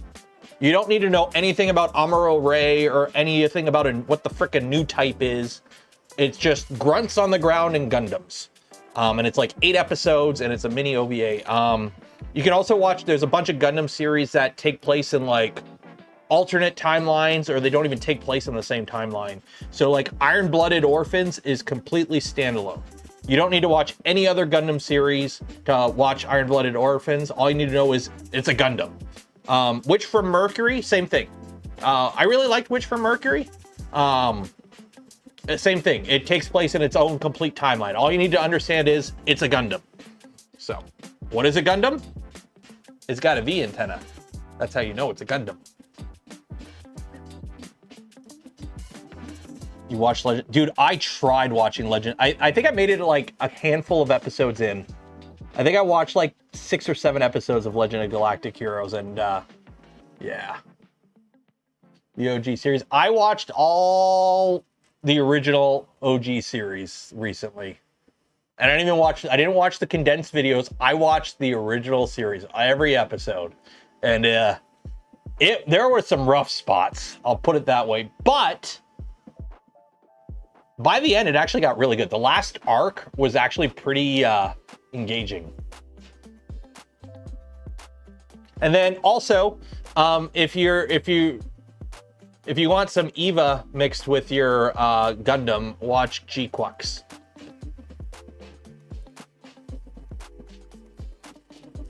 So if you want to sprinkle a little Evangelion in your Gundam and mess around with alternate timelines and alternate characters and like stuff not making sense until it makes sense, and then not stuff being explained, watch G-Quux.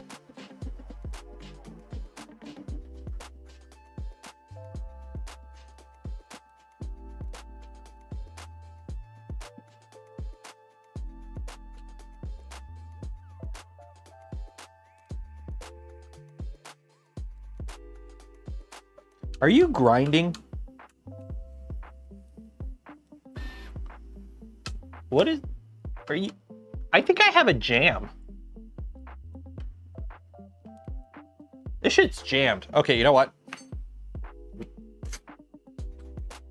It's jammed.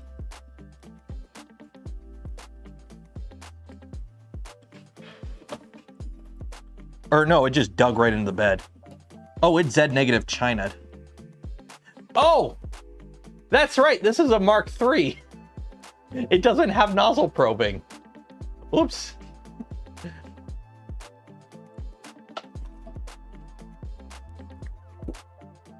So it's inductive. Oops. It's a Mark III. Let's try this. Let's try that.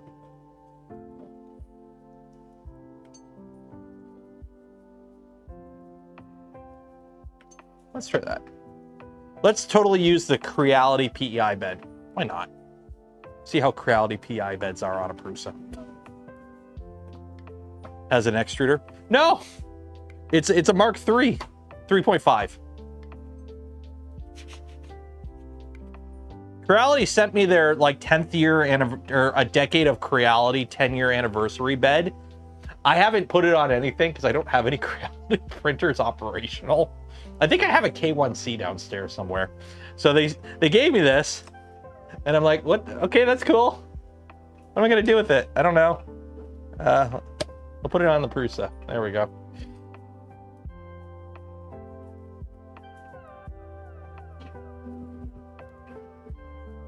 So we'll see what happens. I mean, it's probably gonna be a little, I probably should have unloaded it. I mean, today was a complete write-off, honestly. I'm probably gonna be calling the stream pretty soon. We're probably gonna call it 10 o'clock. Core 1 beds are inductive. It's because it has a PI sticker on it, the thickness is different. So if it's calibrated for a textured, like a satin PI bed, and then you put a Core 1 bed with it's not calibrated correctly. Yeah. Creality going public, any thoughts? They're gonna be sued to all hell by a lot of people. They steal so much. So, like, they have another model site that they founded where they sell models, and a lot of the models on it are straight up stolen. I am really, like, I have to be careful what I say so I don't get in trouble. But I am really not liking a lot of the trends in current 3D printing. And as a content creator in the 3D printing space, I am not liking a lot of the trends I'm seeing. Everything is getting, it's going to sound really bad, but like, it's going to sound very, ooh, woe is me, you know, first world problem. Everything's getting overly commercialized. I am kind of disappointed how many content creators just sound like salesmen right now. It's kind of sad. Like, don't get me wrong. I kind of sound like one too at times. I'm freaking, the Gundam's all sponsored by Prusa, so of course I'm going to shill Prusa in that. But like, every time a new company comes out with a printer, I see like the same content creators are like, oh, are you going to buy one? You should buy one, blah, blah, blah, blah, blah. Affiliate link. It's like, it's not why I got into this. And then you have all these companies that are like, every single 3D printing brand now has their own freaking file sharing site because they want a cut of the money. They want, you know, oh, if you're going to sell models, you might as well sell them on our site so we can, you know, get an extra 10, 15%. Also, so we can take all your models and feed it into our AI algorithm and, you know, steal all your designs and whatnot for who needs CAD modelers anymore? We're going to have an AI do it all. Like, yeah. Like, I'm not saying I'm getting burned out, but like, I have been looking at jobs. I have been checking the job market occasionally lately. Put it that way.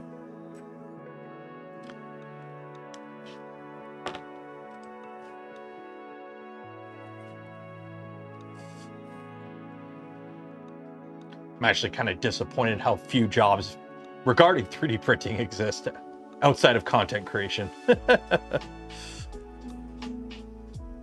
That part is sad.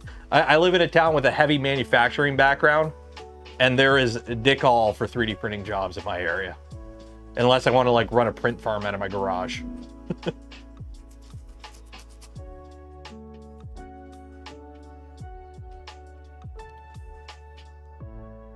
So if you want to help support the channel, the content I create, and the things I do, consider becoming a channel member, a Patreon supporter, or gifting memberships to others. I think Podjo is the best I've heard. Patent the shit out of your new products and license people to make mods, clones. I mean, there's nothing wrong with that. Like, look at the Index. The Index is a patented design, but they're willing to work with companies that want to work with them. There's nothing wrong with that. The problem is, like, and there's a few people that are getting, like, I used to follow on social media that have, like, turned it into a crusade to hate on Prusa because Prusa has decided to not go completely, fully open source anymore. And they're, like, axe to grind about it. It's like, I don't know about you. If I ran a company with 1,000 employees that I now am responsible for them having a paycheck and, you know, keeping their lights on and feeding their families and whatnot because I've hired them to do a job. And, you know, our product that comes out, the moment it comes out, a company overseas literally clones it 1-to-1 and sells it at a price we can't compete with because they manufacture it in a country where it's just that much cheaper to manufacture. Of course I'm gonna be a little peeved. So it's kind of like, yeah, this ain't gonna work. Tune, live adjust Z.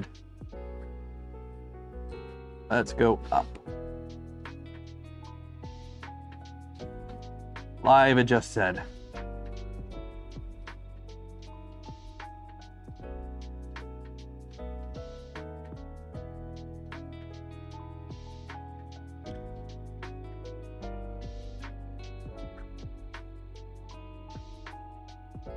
Wow. 0.2 millimeters of live adjust. Centauri carbon is in. Copying also means you don't have the you don't have the R&D. Last I talked to Prusa, they have like 12 people working full-time on like Prusa Slicer in various degrees. Like obviously not everyone is just sitting there down coding, but like they have a whole team working on Prusa Slicer. So any local filament producers? There were one, and then they shut down. So it's like anytime a new industry comes out, you have your early adopters, you have your enthusiasts and whatnot, and then the market kind of matures, and then industry moves in. Look at FPV. Look at quadcopters. The only name in quadcopters now, outside of people who do bando bashing and whatnot, is pretty much DJI. Guess who's part of the same family as Bamboo?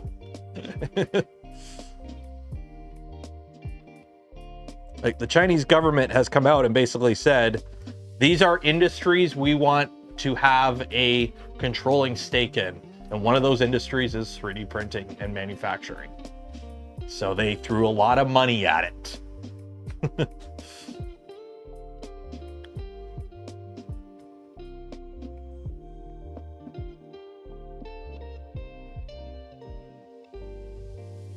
The DJ, when this all is over, when all this shit in Ukraine is over, and you know the Russians get kicked out, and you know all that shit and whatnot, it's gonna be really interesting to look at the final stats to see, like, I know this sounds like this is pretty sobering, but like, is a DJI drone the airframe with the highest kill count in this conflict? That's kind of. I remember watching a video from, shoot, what's his name? I Did a Thing. The Australian guy who doesn't wear shoes in his workshop. Where, like, he's like, hey, look, I took a DJI drone and using a servo and the light on it, where when you turn the light on the drone, it activates a photocell that turns on a servo that'll make the drone drop something. And that was a funny video. And then 6 months later, Russia invaded Ukraine. And guess what everyone started doing? And it's like, oh shit. Arizona TSMC plant is not. I've heard it was doing good. I mean, Better than Intel. Speaking of Intel, hey Americans, how does it feel like Americans, for my Americans in the audience, how does it feel like to seize the means of production?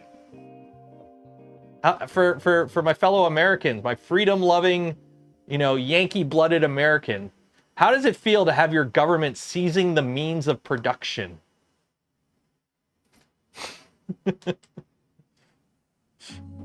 Wasn't that the other guys? That was the bad guys did. That sounds pretty red.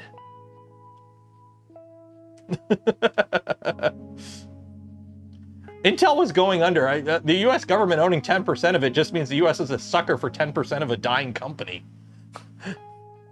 The US has exit liquidity. Congratulations, your government is exit liquidity for some people who wanted to dump their stock in a dying company. That's not a good thing.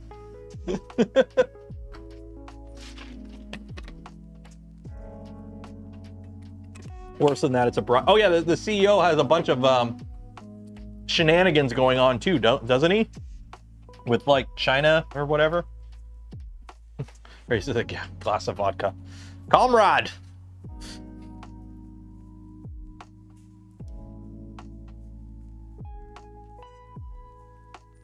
I think Intel, I mean, look at AMD went through kind of the same thing. AMD went through a period where their shit was horrible. Remember Bulldozer? Remember how bad Bulldozer was? Like AMD went through a period where they were horrible, but they pulled through. So, you know, you do not want one company winning, right? I don't want Prusa to be the best 3D printing company in the world. I don't want Lulzbot to be the best, Lulzbot. I don't want Bamboo being the best 3D printing company in the world. I don't want Ultimaker. I want healthy competition in my market. It drives innovation and it keeps prices competitive. When you have a monopoly, nobody wins. You want healthy competition. For the Bamboo fanboys, you want Prusa competing with Bamboo. For the Bamboo fanboys, you want there to be healthy competition, because competition, you get, remember for the longest time, I got into 3D printing late 2017. Remember when it was Thingiverse and Ender clones? And that was like the majority of the market. You had Ender clones, you had Thingiverse, and you had like 20 different flavors of Cura, right? Now we're going back to, you know, everyone has their own freaking, I mean, now we have the opposite, where everyone has their own model site, and half of them aren't even good. And now we got enclosed Core XY clones everywhere.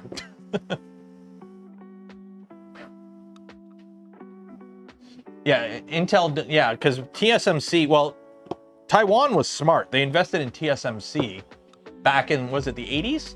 Because they knew, hey, if, you know, West Taiwan wants to attack us, we need to make ourselves like, we want the rest of the world to come to our aid, we might as well do something where they need us. And they went heavily invested.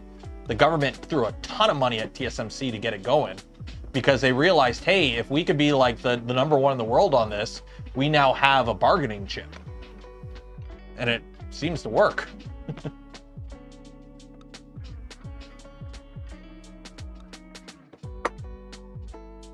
Yeah, silicon shield.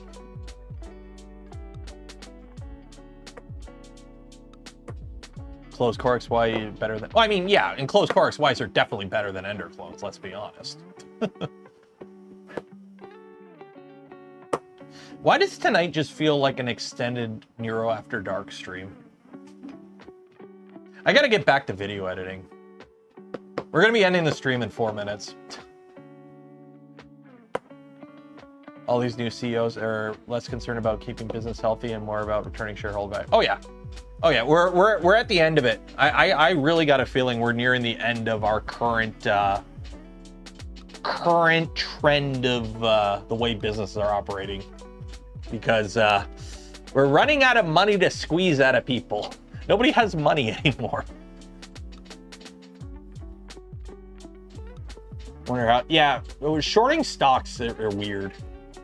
Shareholder value, oh, it's horrible. It's like Arizona iced tea, 99 cents. The owner's like, hey, we own all our machines, we own our factory, we pay our workers good money, and we have a bit of money left at the end of the year to reinvest. Why do we need to make more money? We're making enough money to keep the lights on, keep everything going, have a little bit left over. Why do we need to sell it for $2 a can? Why can't we, we could sell it for $1 and we're good. What does extra money do? But the moment you go public, the moment your company is public, you are beholden to the market to always make more money. It's like Tim Hortons, right? Where are my fellow Canadians at? Tim Hortons. Hey, we make pretty good coffee, we have soups for lunch, and we sell donuts and other baked goods made in-house. And they grew everywhere. Tim Hortons are everywhere in Canada, right? It's, it's part of the country, it's part of the, And then they're like, well, shit, what if we made more money? Well, we're already like super common in Canada and we're already like a really profitable company. Yeah, but we could be more profitable. What if we stopped baking stuff in-house and we just had a giant factory bake everything and then we shipped everything frozen to stores? Well, quality will go down. Yeah, but we'll make more money. What about our coffee? Everyone knows us for our coffee. Yeah, get a cheaper coffee producer. We'll make more money. But everyone will hate our coffee. Yeah, but what are they going to do about it? And now Timmy's the shit.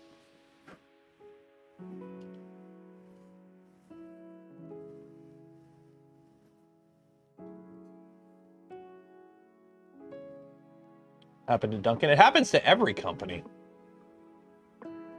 Except Steam. Steam and Valve are like the ultimate do nothing and just watch your competition shoot themselves in the foot businesses. Now, don't get me wrong. I'm sure Steam and Valve do some scummy stuff here and there. Let's be honest. But compared to like other companies and video game devs and whatnot, they're like, yeah, we just keep doing what we're doing and we make a shit ton of money and yeah. It's a bubble. Dude, I can't wait for the AI bubble to burst.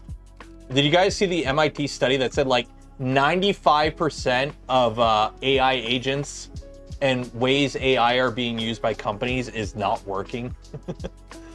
It's like, who would have thought that having just a really good predictive text engine that just regurgitates stuff it already knows, sometimes incorrectly, isn't going to change the world the way some people thought it would.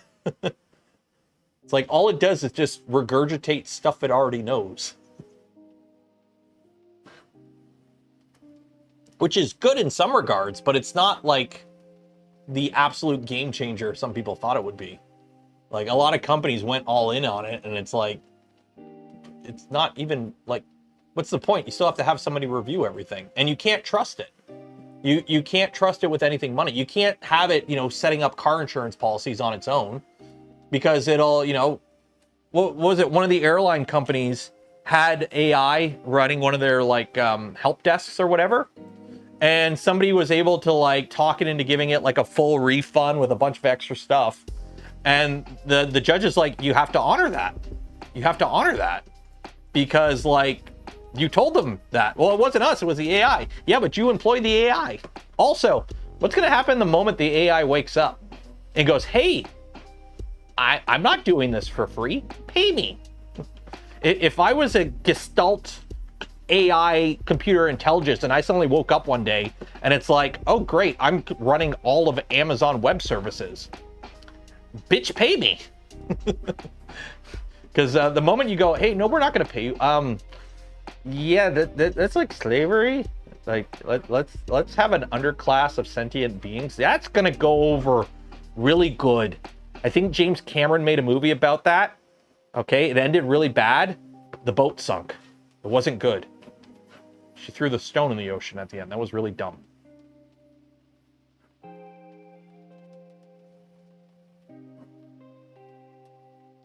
Yeah.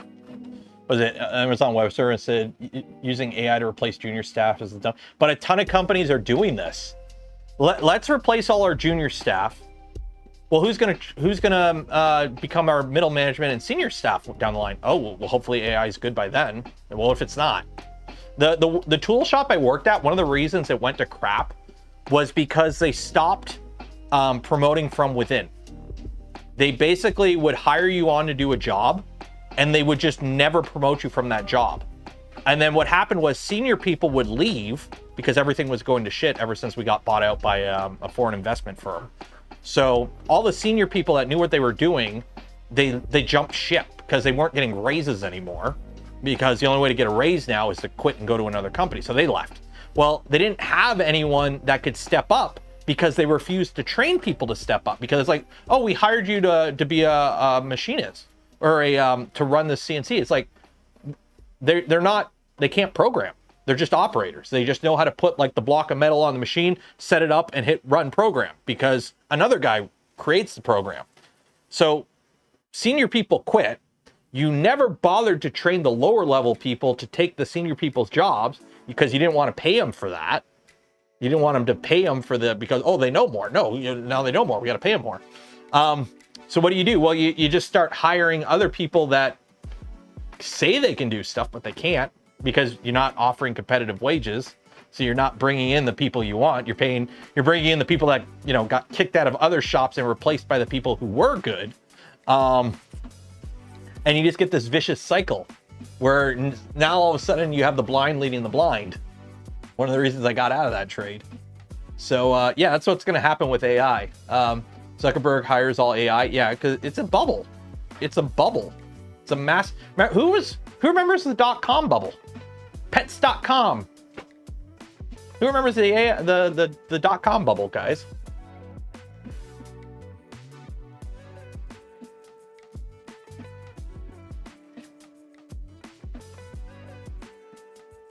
Like, I used to be an insurance broker. Like, that job's gonna get completely destroyed by this. Like, that's the kind of job where an LLM will, you just have like one person underwriting everything, just verifying all the paperwork, and goodbye to everyone on the phone. Hey, Oliver, are you hiring? That's one of the things I'm kind of angry about. I liked doing what I did when I worked at the shop, but I did not like working for the shop. That's why I quit. Well, there's a bunch of other reasons I quit, but one of the biggest things is, like, I like doing the work. I just didn't like doing the work for them. And they started screwing people over for wages and whatnot. The day I found out I was making more than a guy who had been at the company for 25 years that worked like 80 hours a week and like busted his ass, but because the job he did was not a skilled job, but it was still like, he was a truck driver. He was our local truck driver. So he would, do a lot of work. He drove the company truck, moving shit around. And he worked like 12, 13-hour days every day, coming on holidays, all this shit. And he'd been with the company for 25 years. And then I found out I was making like $8 more an hour than him. And I'm like, dude, what the fuck? And he's like, it is what it is. I'm like, dude, complain. And then somebody found out that I told him how much I made after being in the trade for like 6 years. And he's like, you can't be talking about wages like that. I'm like, why? So the company can just take advantage of people who don't know how much they're worth? Like, there was a guy hired 6 months after me. And by the day I quit, I went up to him. I'm like, how much do you make an hour? And he told me. I'm like, I make $5 more an hour than you. And he's like, what? And I'm like, yeah. And he's like, how? Because I worked 40 hours a week. And you know why? Because I bitched and I complained and I threatened to quit multiple times because they wouldn't give me raises. I'm like, you are underpaying us so much and you are taking advantage of the people that are quiet. It got so annoying. Like, they would just take advantage. There was a whole group of employees that were like, they're younger. And they were like, they just got taken advantage because the company knew they would come in on weekends. They would come in on holidays. They had one guy cancel a vacation to come into work. Like, they called him up while he was on vacation. He ended his vacation early to come into work, and they denied him a raise because they knew he wouldn't complain. And I'm like, wow. Yeah. Discussing wages is protected in Canada. You can discuss wages. There is no law against discussing wages. The thing is, you still have a lot of boomers that have the mentality that you shouldn't talk about that shit. And I'm like, oh, let just, let the company, take advantage of all of us. That's good. Yeah. I don't know. They're still in business. They're still in business. I'm gonna need to hit 2. I could go for some, but I'm all out. Although we are gonna be doing the giveaway soon, I think, because I gotta finish editing tomorrow's video. So at 10:15, I'm calling it now. At 10:15, we're gonna do the draw. At my company, if you threaten to quit, they tell you there's the door. Well, then walk out the door if it's not worth it. The problem is right now, nobody's hiring. That's the problem. Nobody's hiring right now. If you have a job right now, it's just sit where you're at. Unless you for sure have something else lined up. Nobody's hiring right now. That's the problem.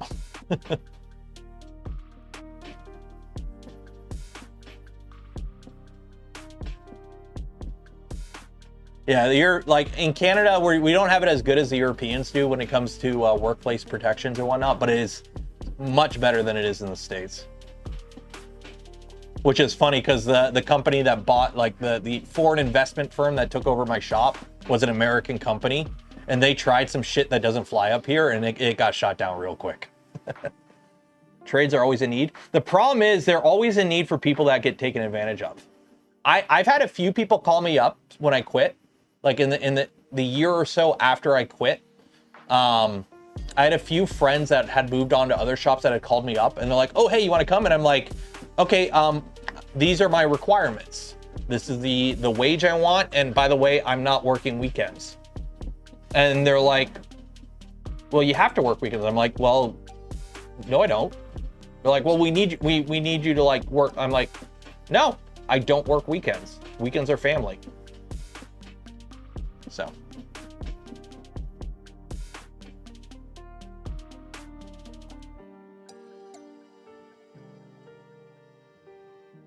Like, I'm sorry. I spent years working in a shop full of old, bitter, tired, divorced people that like literally sold their entire lives to the company so that they can work 70 hours a week and make a ton of money and still live paycheck to paycheck because their entire life was dependent on them working 70 hours a week. And I'm like, yeah, no, I'm perfectly okay living well within my means, living frugally, and not stressing and having my weekends off to do family shit. Isn't this the weekend? It is the weekend. This is why I stream on Saturdays. For those that don't know why I stream on a Saturday night at 8 p.m., this was the original and only time I could stream. Before I went full-time as a YouTuber, I worked steady afternoons in a tool shop. So I worked from 3:30 in the afternoon until 1 to 3 in the morning, usually. Or actually, no, it was 4:30 in the afternoon till 1 or 3 in the morning, depending how busy it was. And Monday to Friday. So the only night that I had free to stream was basically Saturday or Sunday night. So I did the Sunday night. That was like the only time I could guarantee a stream was Saturday after 8 p.m. when the little guy went to bed. So working 70 hours a week. Oh yeah, I detest people that flex about how much they work. It's like, wow, you're okay. I go home to my wife and my family and I enjoy my life. You have fun at work.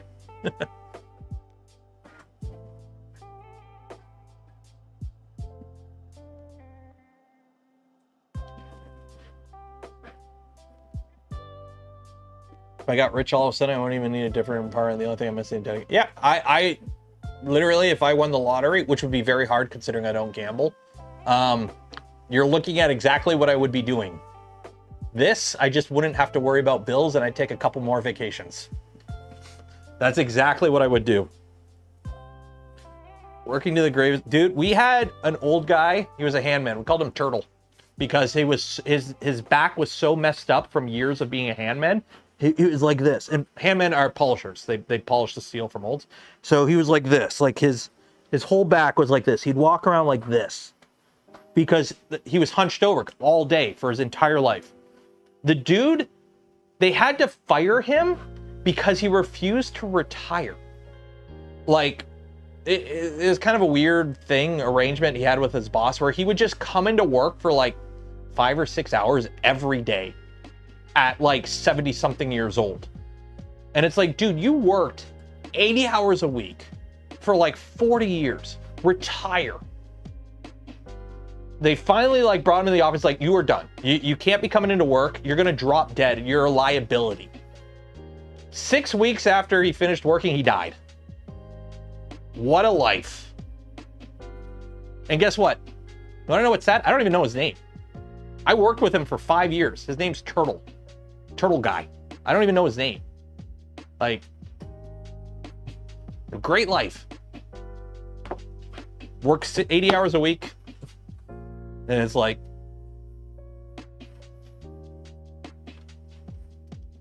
sucks. Working is what kept him alive. I mean, that's all he had going for him. And it's like, for those, like, and don't get me wrong, there are people like, I knew people that were working a lot because they had kids that they were putting through school and stuff like that. I understand that, I respect that. This wasn't him. All his kids were adults and were like, I asked somebody, I'm like, is he like, you know, taking care of his family or something? Like, does he need the money? And Buddy's like, no, he doesn't need the money. He is well off. Like, he would get like, he would lease a new like V8 Mustang every 2 years. Like, he was well off. It's just his entire life was work. And I'm like, okay, polishing metal. Like, don't get me wrong, I can have fun polishing some metal at times, but that ain't my life fun. So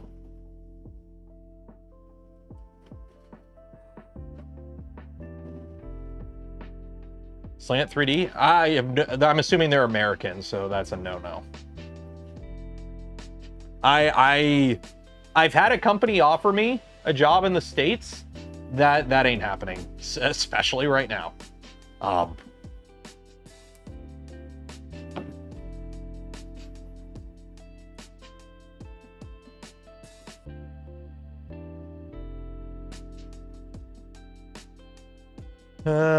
See, I'm looking at you guys all in chat and you're all like, if I won the lottery, I would retire. And it's like, where's the, if I won the lottery, I would totally gift Nero 3D Canuck Creator like 500 gifted subs right now. Where's the love?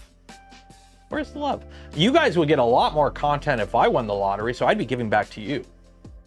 So if one of you won the lottery, you got to pay it forward, right? You'll get more content.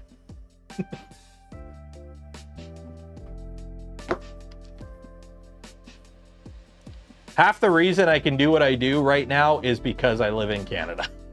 The fact that I don't need to worry about healthcare and a bunch of stuff like that because it's just part of my normal taxes. And I've spoken to another YouTuber who's roughly the same age as me and is roughly in the same kind of situation, you know, young family and whatnot. And I know how much he has to pay extra for healthcare because he's self-employed, so he has to buy healthcare. And I know how much he's paying for healthcare, and it's like more than my mortgage. And I'm like, yeah, that sucks. I know how much the medication my kid costs. I don't pay for it because it's just covered. But I know how much I would be paying if I lived in the States for his medication, and no. Andrew Humphrey gifted 5 community memberships. Cheers and appreciated, Andrew. Okay.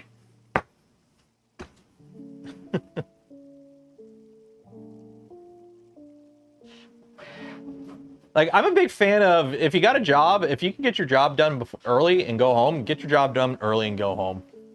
That was the other thing that annoyed me working at the shop. There was a whole group of people that just milked it. They would show up 2 hours early for their shifts, spend 2 hours after their shift, so they were there for like 10 to 12 hours a day. And they only did like 6 hours of work. And I know they only did 6 hours of work because I would come in on afternoons and do what they did all day, because there'd be like 2 tools, an A and a B tool. And I would come in and be like, yeah, we spent all day putting this tool together. And then there was 2 guys working on it and they got the whole tool together. And then they're like, okay, Benoit, you got the whole night. Get as much done as you can for tool B. By the way, tool B is exactly the same as tool A. I've worked on them before. I've taken both apart and I put them both together. They are exactly the same tool, 1-to-1. Okay? So 2 guys spent all day putting tool A together. I came in on afternoons. Within 6 hours, I have tool B together by myself. And then I spend like the last 2 hours of my shift out back having a smoke because I'm like, well, I'm done. I got to stay at least 8 hours.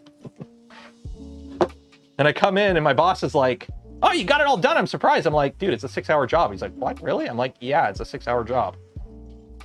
What happened with, the other 2 guys on day shift? Oh, well, Buddy had the fight for the crane and whatnot. I'm like, yeah.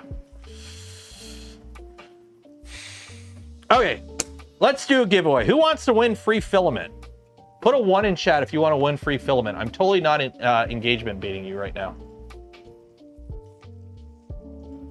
Totally not engagement baiting you.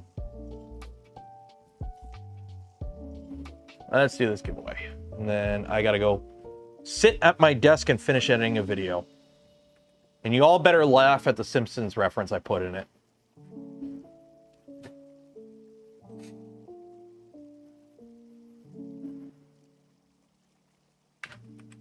We need more green names. What's with all the gray names in chat?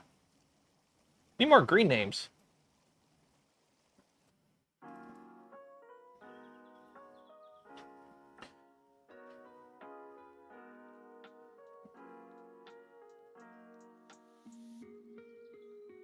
I remember we had one apprentice. It was hilarious. We had one apprentice. It was like his first week.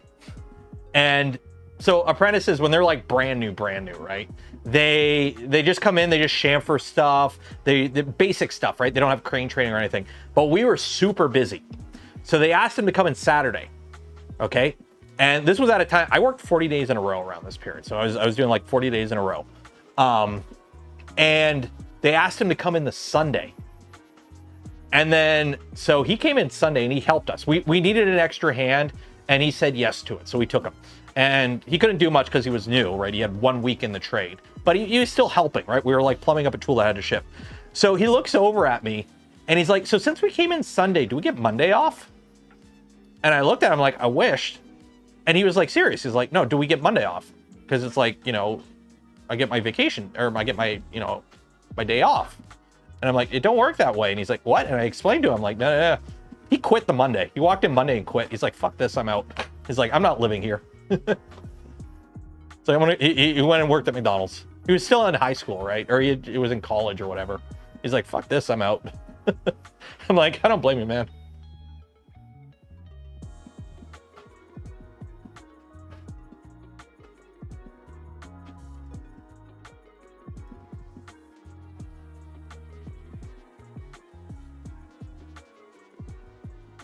Two and play.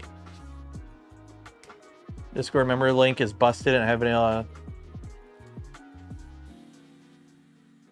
is the Discord link busted? It shouldn't be busted. Remind me, I'm gonna check it. The Discord members link is busted and I haven't been kicked out of it. It's been a month. I mean, once you're in, you're in. I don't know if it'll auto kick you out. But if you're linked to your account, you should be in. Also, you mooching off the membership, man? You still get the membership? $2 a month. It's not like cable. It's like cable, right? You cancel your membership, you still get cable for a little bit? Come on. Okay, how this works, if you get a, if you win, you get a spool of filament from Polymaker, but if I pick your ball and your ball wins, you get a free hat. This one. Ooh, too far, this one. Who is this? Tactical printing. If you win, you can use your filament to tactically print something in your tactical Canuck creator hat. If you win. If anyone else wins, you just get a free spool of filament. There's a setting you can adjust with some Discord members saying. I mean, I'll be honest, it's not like, the membership section on my Discord is mostly for notifications when we do membership stuff, like the monthly members live stream. And also, you get videos early and whatnot. So it's not like I'm losing money by you being in there. It's not, it's more just like a little perk. So. A chance to, I have a tinfoil hat.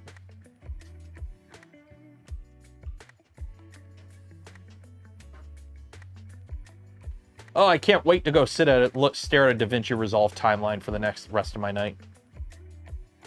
No, it's exclamation mark zoom zoom makes you go faster. Exclamation mark gullible makes everyone else go slower. And you got to like the smash button and be subscribed to the channel, and it makes your ball go even faster because it's greased up. But if your name is green, it makes your ball go super duper bally or something. Dougal gifted 5 community memberships. Cheers and appreciated. Thank you, Dougal. You're cooler than the person that gifted 50 memberships on Tuesday and then refunded it. That was actually really annoying.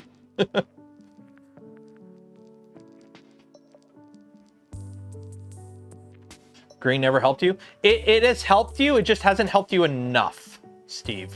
That's the thing. It's a percentage thing, but there's still randomness to it.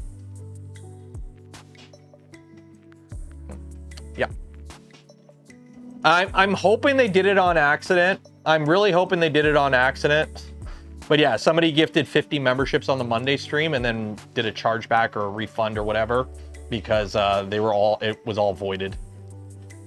Because I was really disappointed because on the Wednesday I did what's the Wednesday or the Thursday I did a channel members stream, and I was hoping to have more people in it because like, you know, oh hey, we got a bunch of new people, and I didn't, and then I checked the stats and it's like, nope, none of it went through.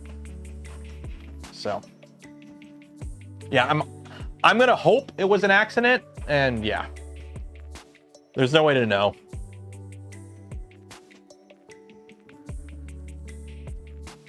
Yeah, it's basically a chargeback. You just do a chargeback. Or there is a way of doing it. I've never actually done it myself, but there is a way of doing it. Yeah, Durabun, you won this one before, yet you're still you're who is in the lead right now? It says 3D Customs in the lead, but that ain't right. Go Durabun. Are you gonna win it again? Okay, what's up with what is going on here?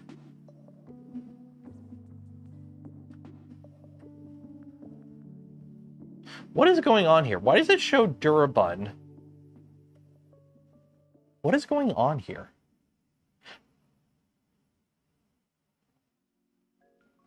Ghost? Is it a oh, it's a ghost. I think it's a ghost. Yeah, it's a ghost. I think it's a ghost. Because if you look in the top right, Durabun is the fastest time. So I think that's just a ghost. It's a ghost ball. Okay. Yeah, because we've done this map before. So. Yeah. Okay, that's why. Yeah, because Varjabak 105 did 303, so it was a ghost. Sorry, Durabun, if you got your hopes up. That wasn't you. That was a ghost.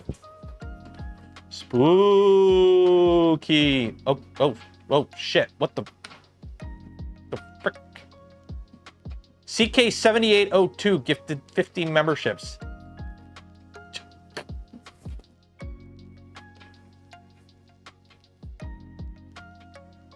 That is a horrible hurt. Wait, let me do better. Let me do better. Wait. Let me throw up some bitchin' gang signs here. Ready? Triforce. Triforce. Jeez. Okay, so now you all don't have an excuse to show up for the next member stream. You better not. I've seen him in chat before. I've seen CK in chat before. So I think we've talked like back and forth. CK, you're good, right? You're good, right, CK?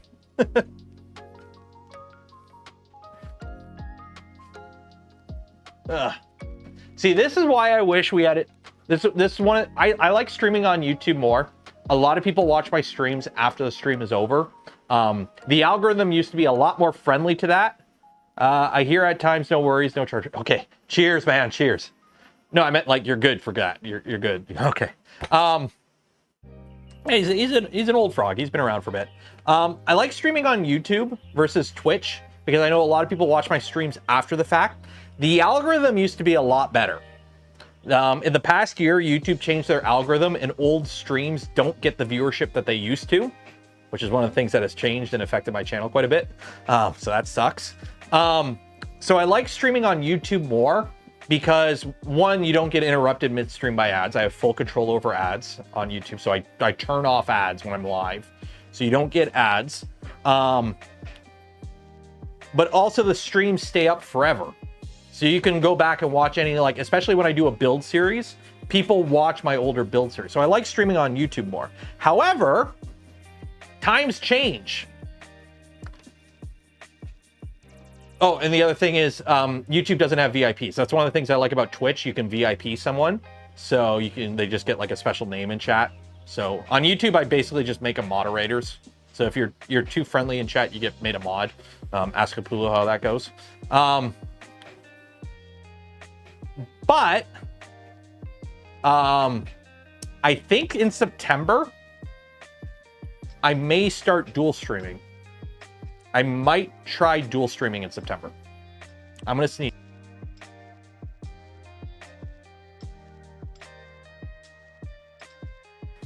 Gesundheit. So I think in September, I might start trying dual streaming. I don't know if I'm gonna do it every stream, or if I try and do like just print and chill streams, do dual streams.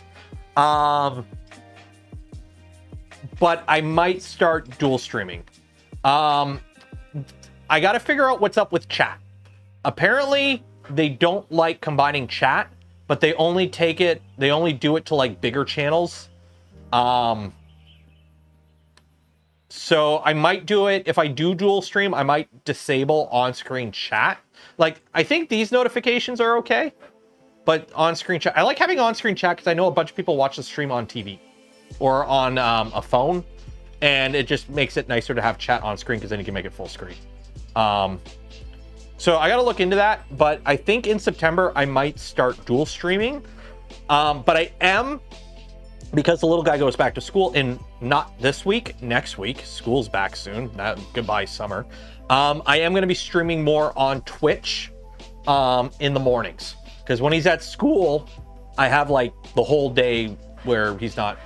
During the summer, for those that don't know, I am Mr. Mom. My wife has a full-time job. She works shifts at a place, so she does 2 weeks days, 2 weeks afternoon. I am a stay-at-home dad. I did it because the little guy needed help, and it made a lot of sense at the time to have a parent always at home. Still is the case, but with school starting back up, I'm going to have more time during the day. So we've started doing more Twitch streams lately, building Gundam. I might try and make that a bigger thing. So we got to figure it out. I got to figure it out. We're going to have a little chat next member stream. But essentially, I want to try and figure out a way to do more content of the type of content I like doing. I like live streaming. I love live streaming.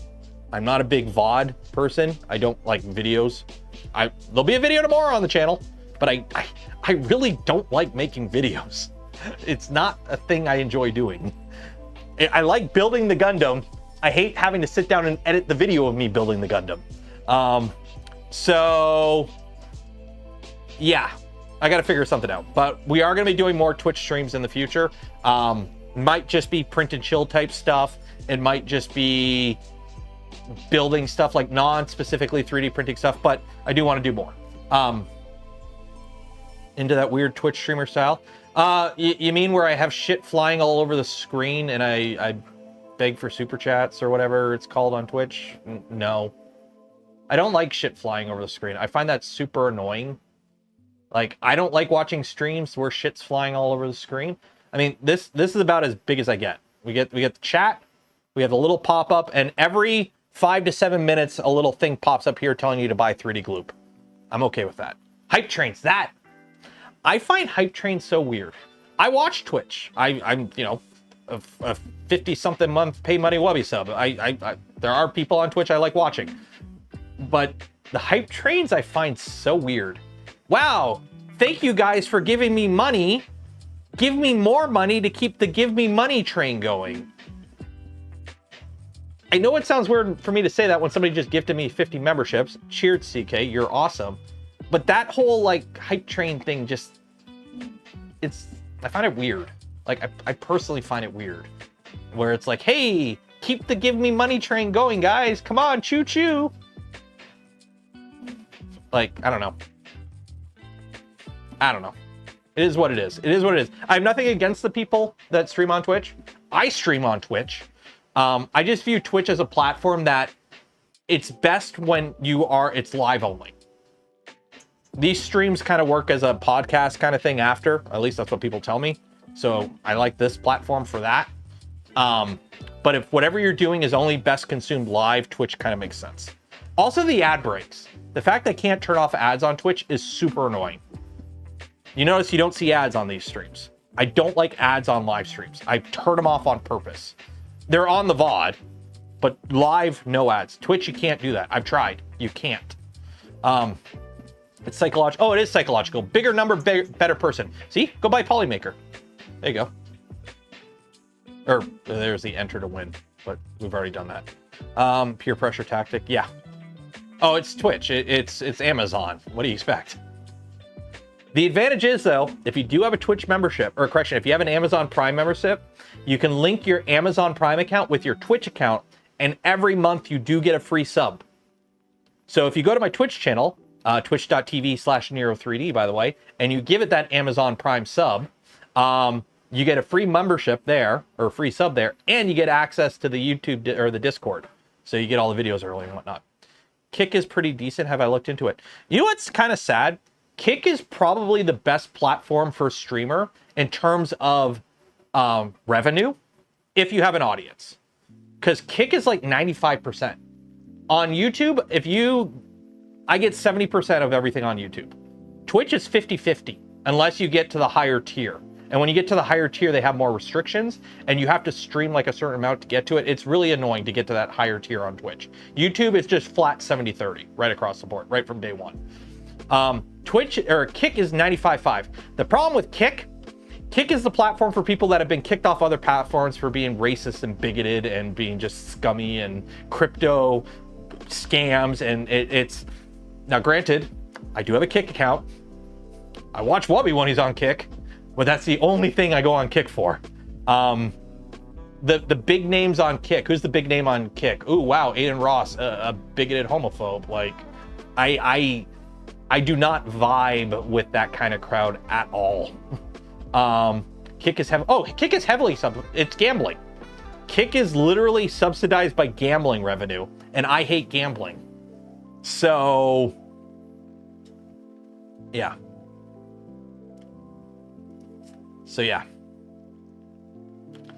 But Kick makes 95%. So if I go there and you donate me $1, I get 95 cents of that. So they got that going for it, which is nice, but it's all subsidized by gambling revenue. Polymaker sale still on? Polymaker sale still on. Go buy Polymaker filament. Link in the video description. Affiliate link. Doesn't cost you anything extra. Go a long way in supporting the channel. Has no advertise because they don't. Well, yeah, that's the other thing. It's like Rumble. It's hilarious. 3D Print General, right? Good guy, right? If you ever get a chance to talk to him, good guy. 3D Print General, good guy. But when he lost his YouTube channel, he had a ton of people that were like, oh, go to Rumble, go to Rumble. And he's like, bitch, I'm on Rumble. I make like 30 cents a month. So. Cheers, Rebecca.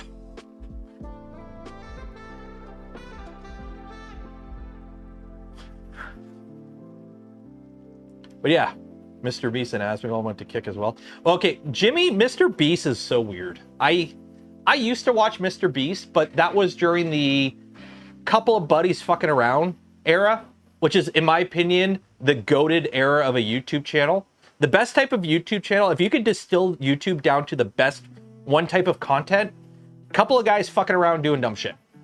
Best type of YouTube channel. Go watch ODS. They're a channel I started watching in the past year or so. Or I think it's like Original Duck Sports or something. It's ODS, just ODS. Just two guys on a property fucking around building shit and doing dumb stuff. Great channel. Best peak YouTube content. But Mr. Beast now is a billionaire begging people for money for his charity that he uses for clout. Because, oh, you can't get angry at me. I donate to charity. Also, you can't say teeth in his chat because teeth is banned. And then Asmongold is just... I watched him when I played Classic WoW, and he's gone off. He's realized the right-wing grift is a money pit, or is a money bag, and he's riding that hard. So very manipulative. One of the saddest experiences I ever had was talking to somebody from the Mr. Beast team. I was in a, like, not a group chat, but like a group of people talking, and one of the people in that group was somebody from the Mr. Beast team, and it was super depressing having a bunch of YouTubers talk about, you know, how fun a video would be, or like, you know, like, good example, Joel, right? 3D printing nerd, Joel. I had a chat with him a while ago, a couple years ago, around one of the first times we met.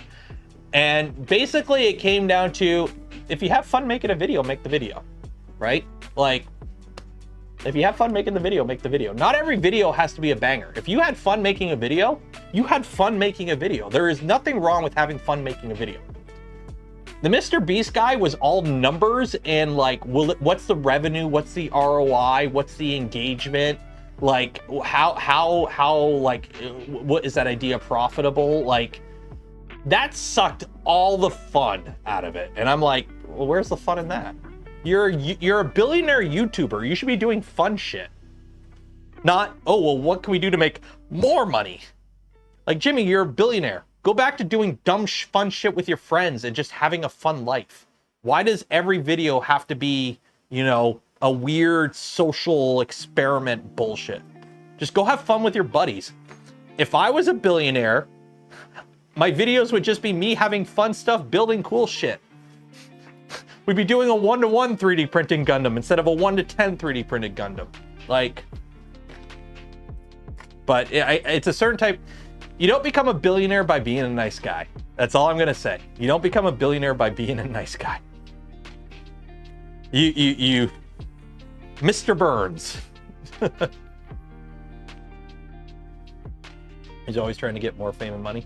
Yeah, but at the beginning it wasn't as obvious. Like, when I started watching, I started watching him just before this whole subscribe to PewDiePie era. By the way, PewDiePie, I know he's had rough spots, right? Bridges, he's afraid of bridges now. I fully get that. Dude won. Dude is doing family vlog videos in Japan while doing, hey, I completely de-Google-fied my house and I'm on the Linux train. PewDiePie won. And Mr. Beast will never touch that.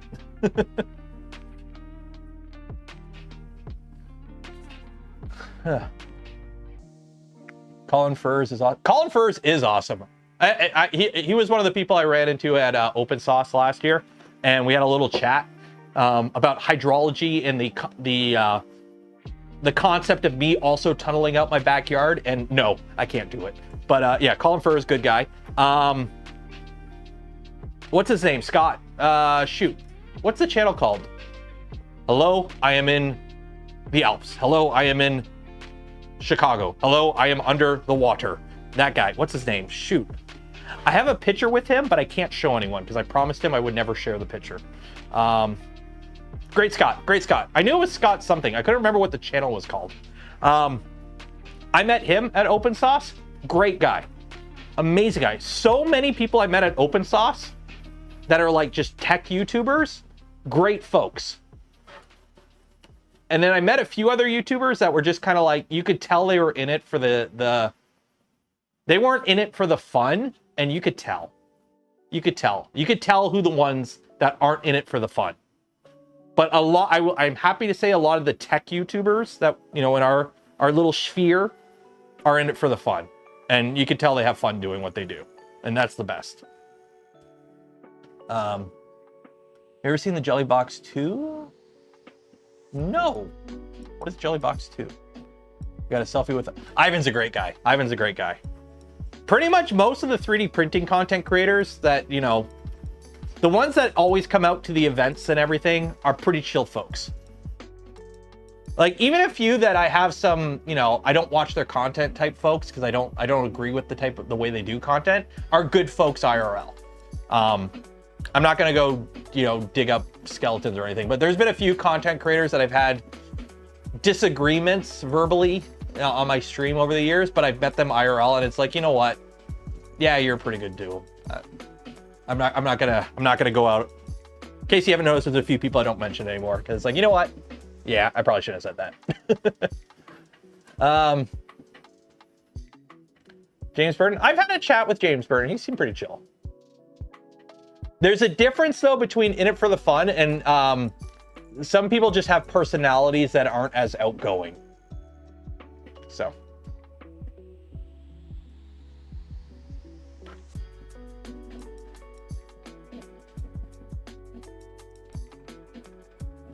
You know what? You know who I started watching? They stream. I don't watch their streams, but I've been watching their YouTube videos. Uwu's Lab. By the way, we're going Nero After Dark. I know I said I was going to end the stream because I got to edit a video, but we're going to go Nero After Dark for a bit. Uwu's Lab. I think he's technically a VTuber, but like he just hides his face when he's on video. The dude just does like crazy science experiments and like just fucking around with shit in his like garage. Or in his basement. Best type of YouTube channel. Just somebody messing around doing dumb stuff. That is true, but he also said on his projects are based on what I think we'll get. I've done a few videos. The knife video was an attempt to try and get like a viral-ish video, and it didn't go anywhere. I have never had a video go viral. Let me see here.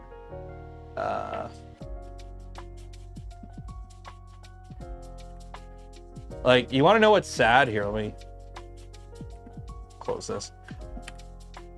I don't have a single video on my channel with over, I think, 250,000 views, last I checked. I have never gone viral. I have never gone viral on the internet. Like, I know a lot of people in 3D printing know of me, but outside of 3D printing, so this is my channel. I have almost 1,000 videos. How many live streams do I have? Can you see how many live streams you have? Well, I guess playlists.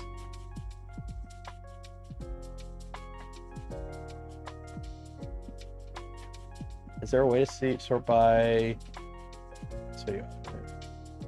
Live streams. How many live streams do I have? You pull playlists?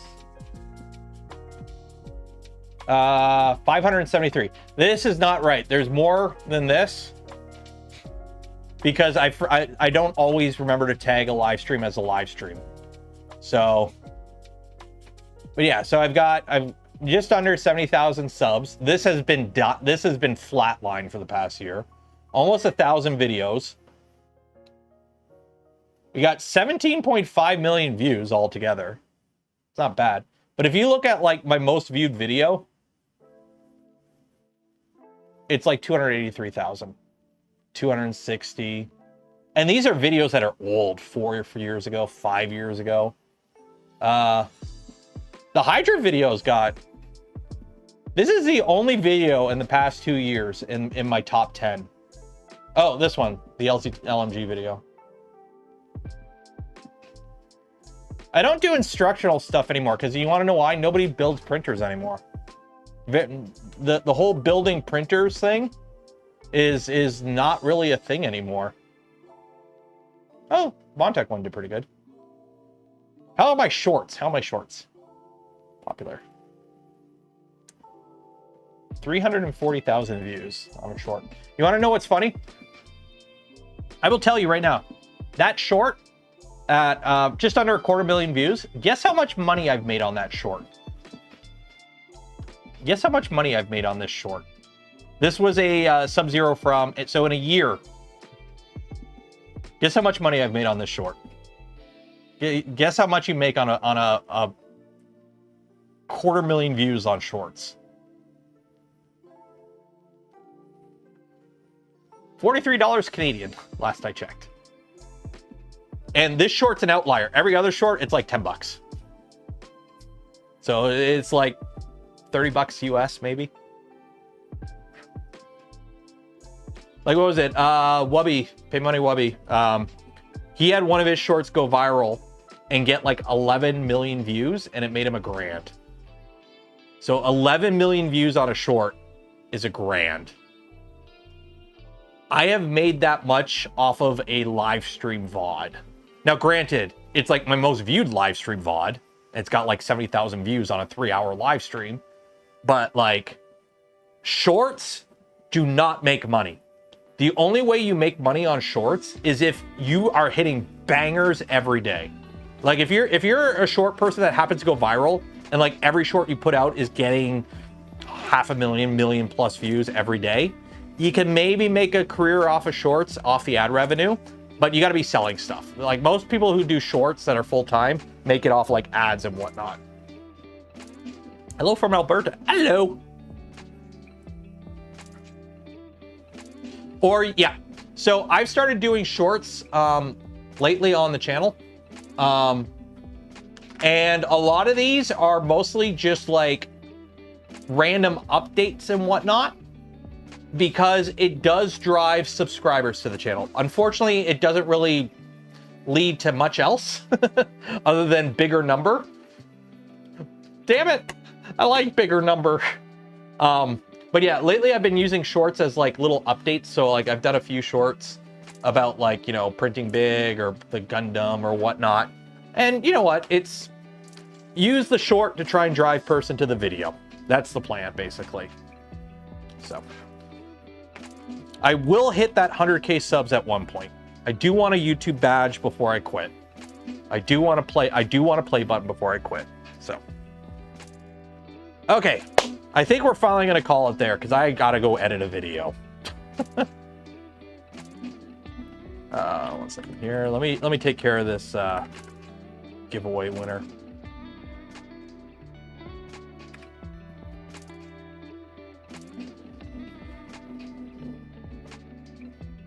So, all right, there we go. Okay, so we're gonna call it there. I gotta go finishing any tomorrow's video. If you're a channel member, a Patreon supporter, or you were lucky and somebody gifted you a membership today, hello, all 50 of you CK graciously provided memberships for. The video will be up maybe tonight. If not, in the morning, first thing I'll wake up and I'll push it live. And then it'll be public for everyone else. It's an update video to the big Gundam build. It's shorter than the last one. I'm trying a more condensed style with the video. So yeah, so we're gonna do that. Shout out to Polymaker for the spool of filament we gave away this stream and every stream. Links for all of them and more in the video description. Affiliate links don't cost you anything extra, go a long way in supporting the channel. Some, like the Gamer Subs or the 3D Gloop one, use code Canuck, save some money. Polymaker still has their back to school sale, which they should have called a back to spool sale. Hire me for marketing, Polymaker.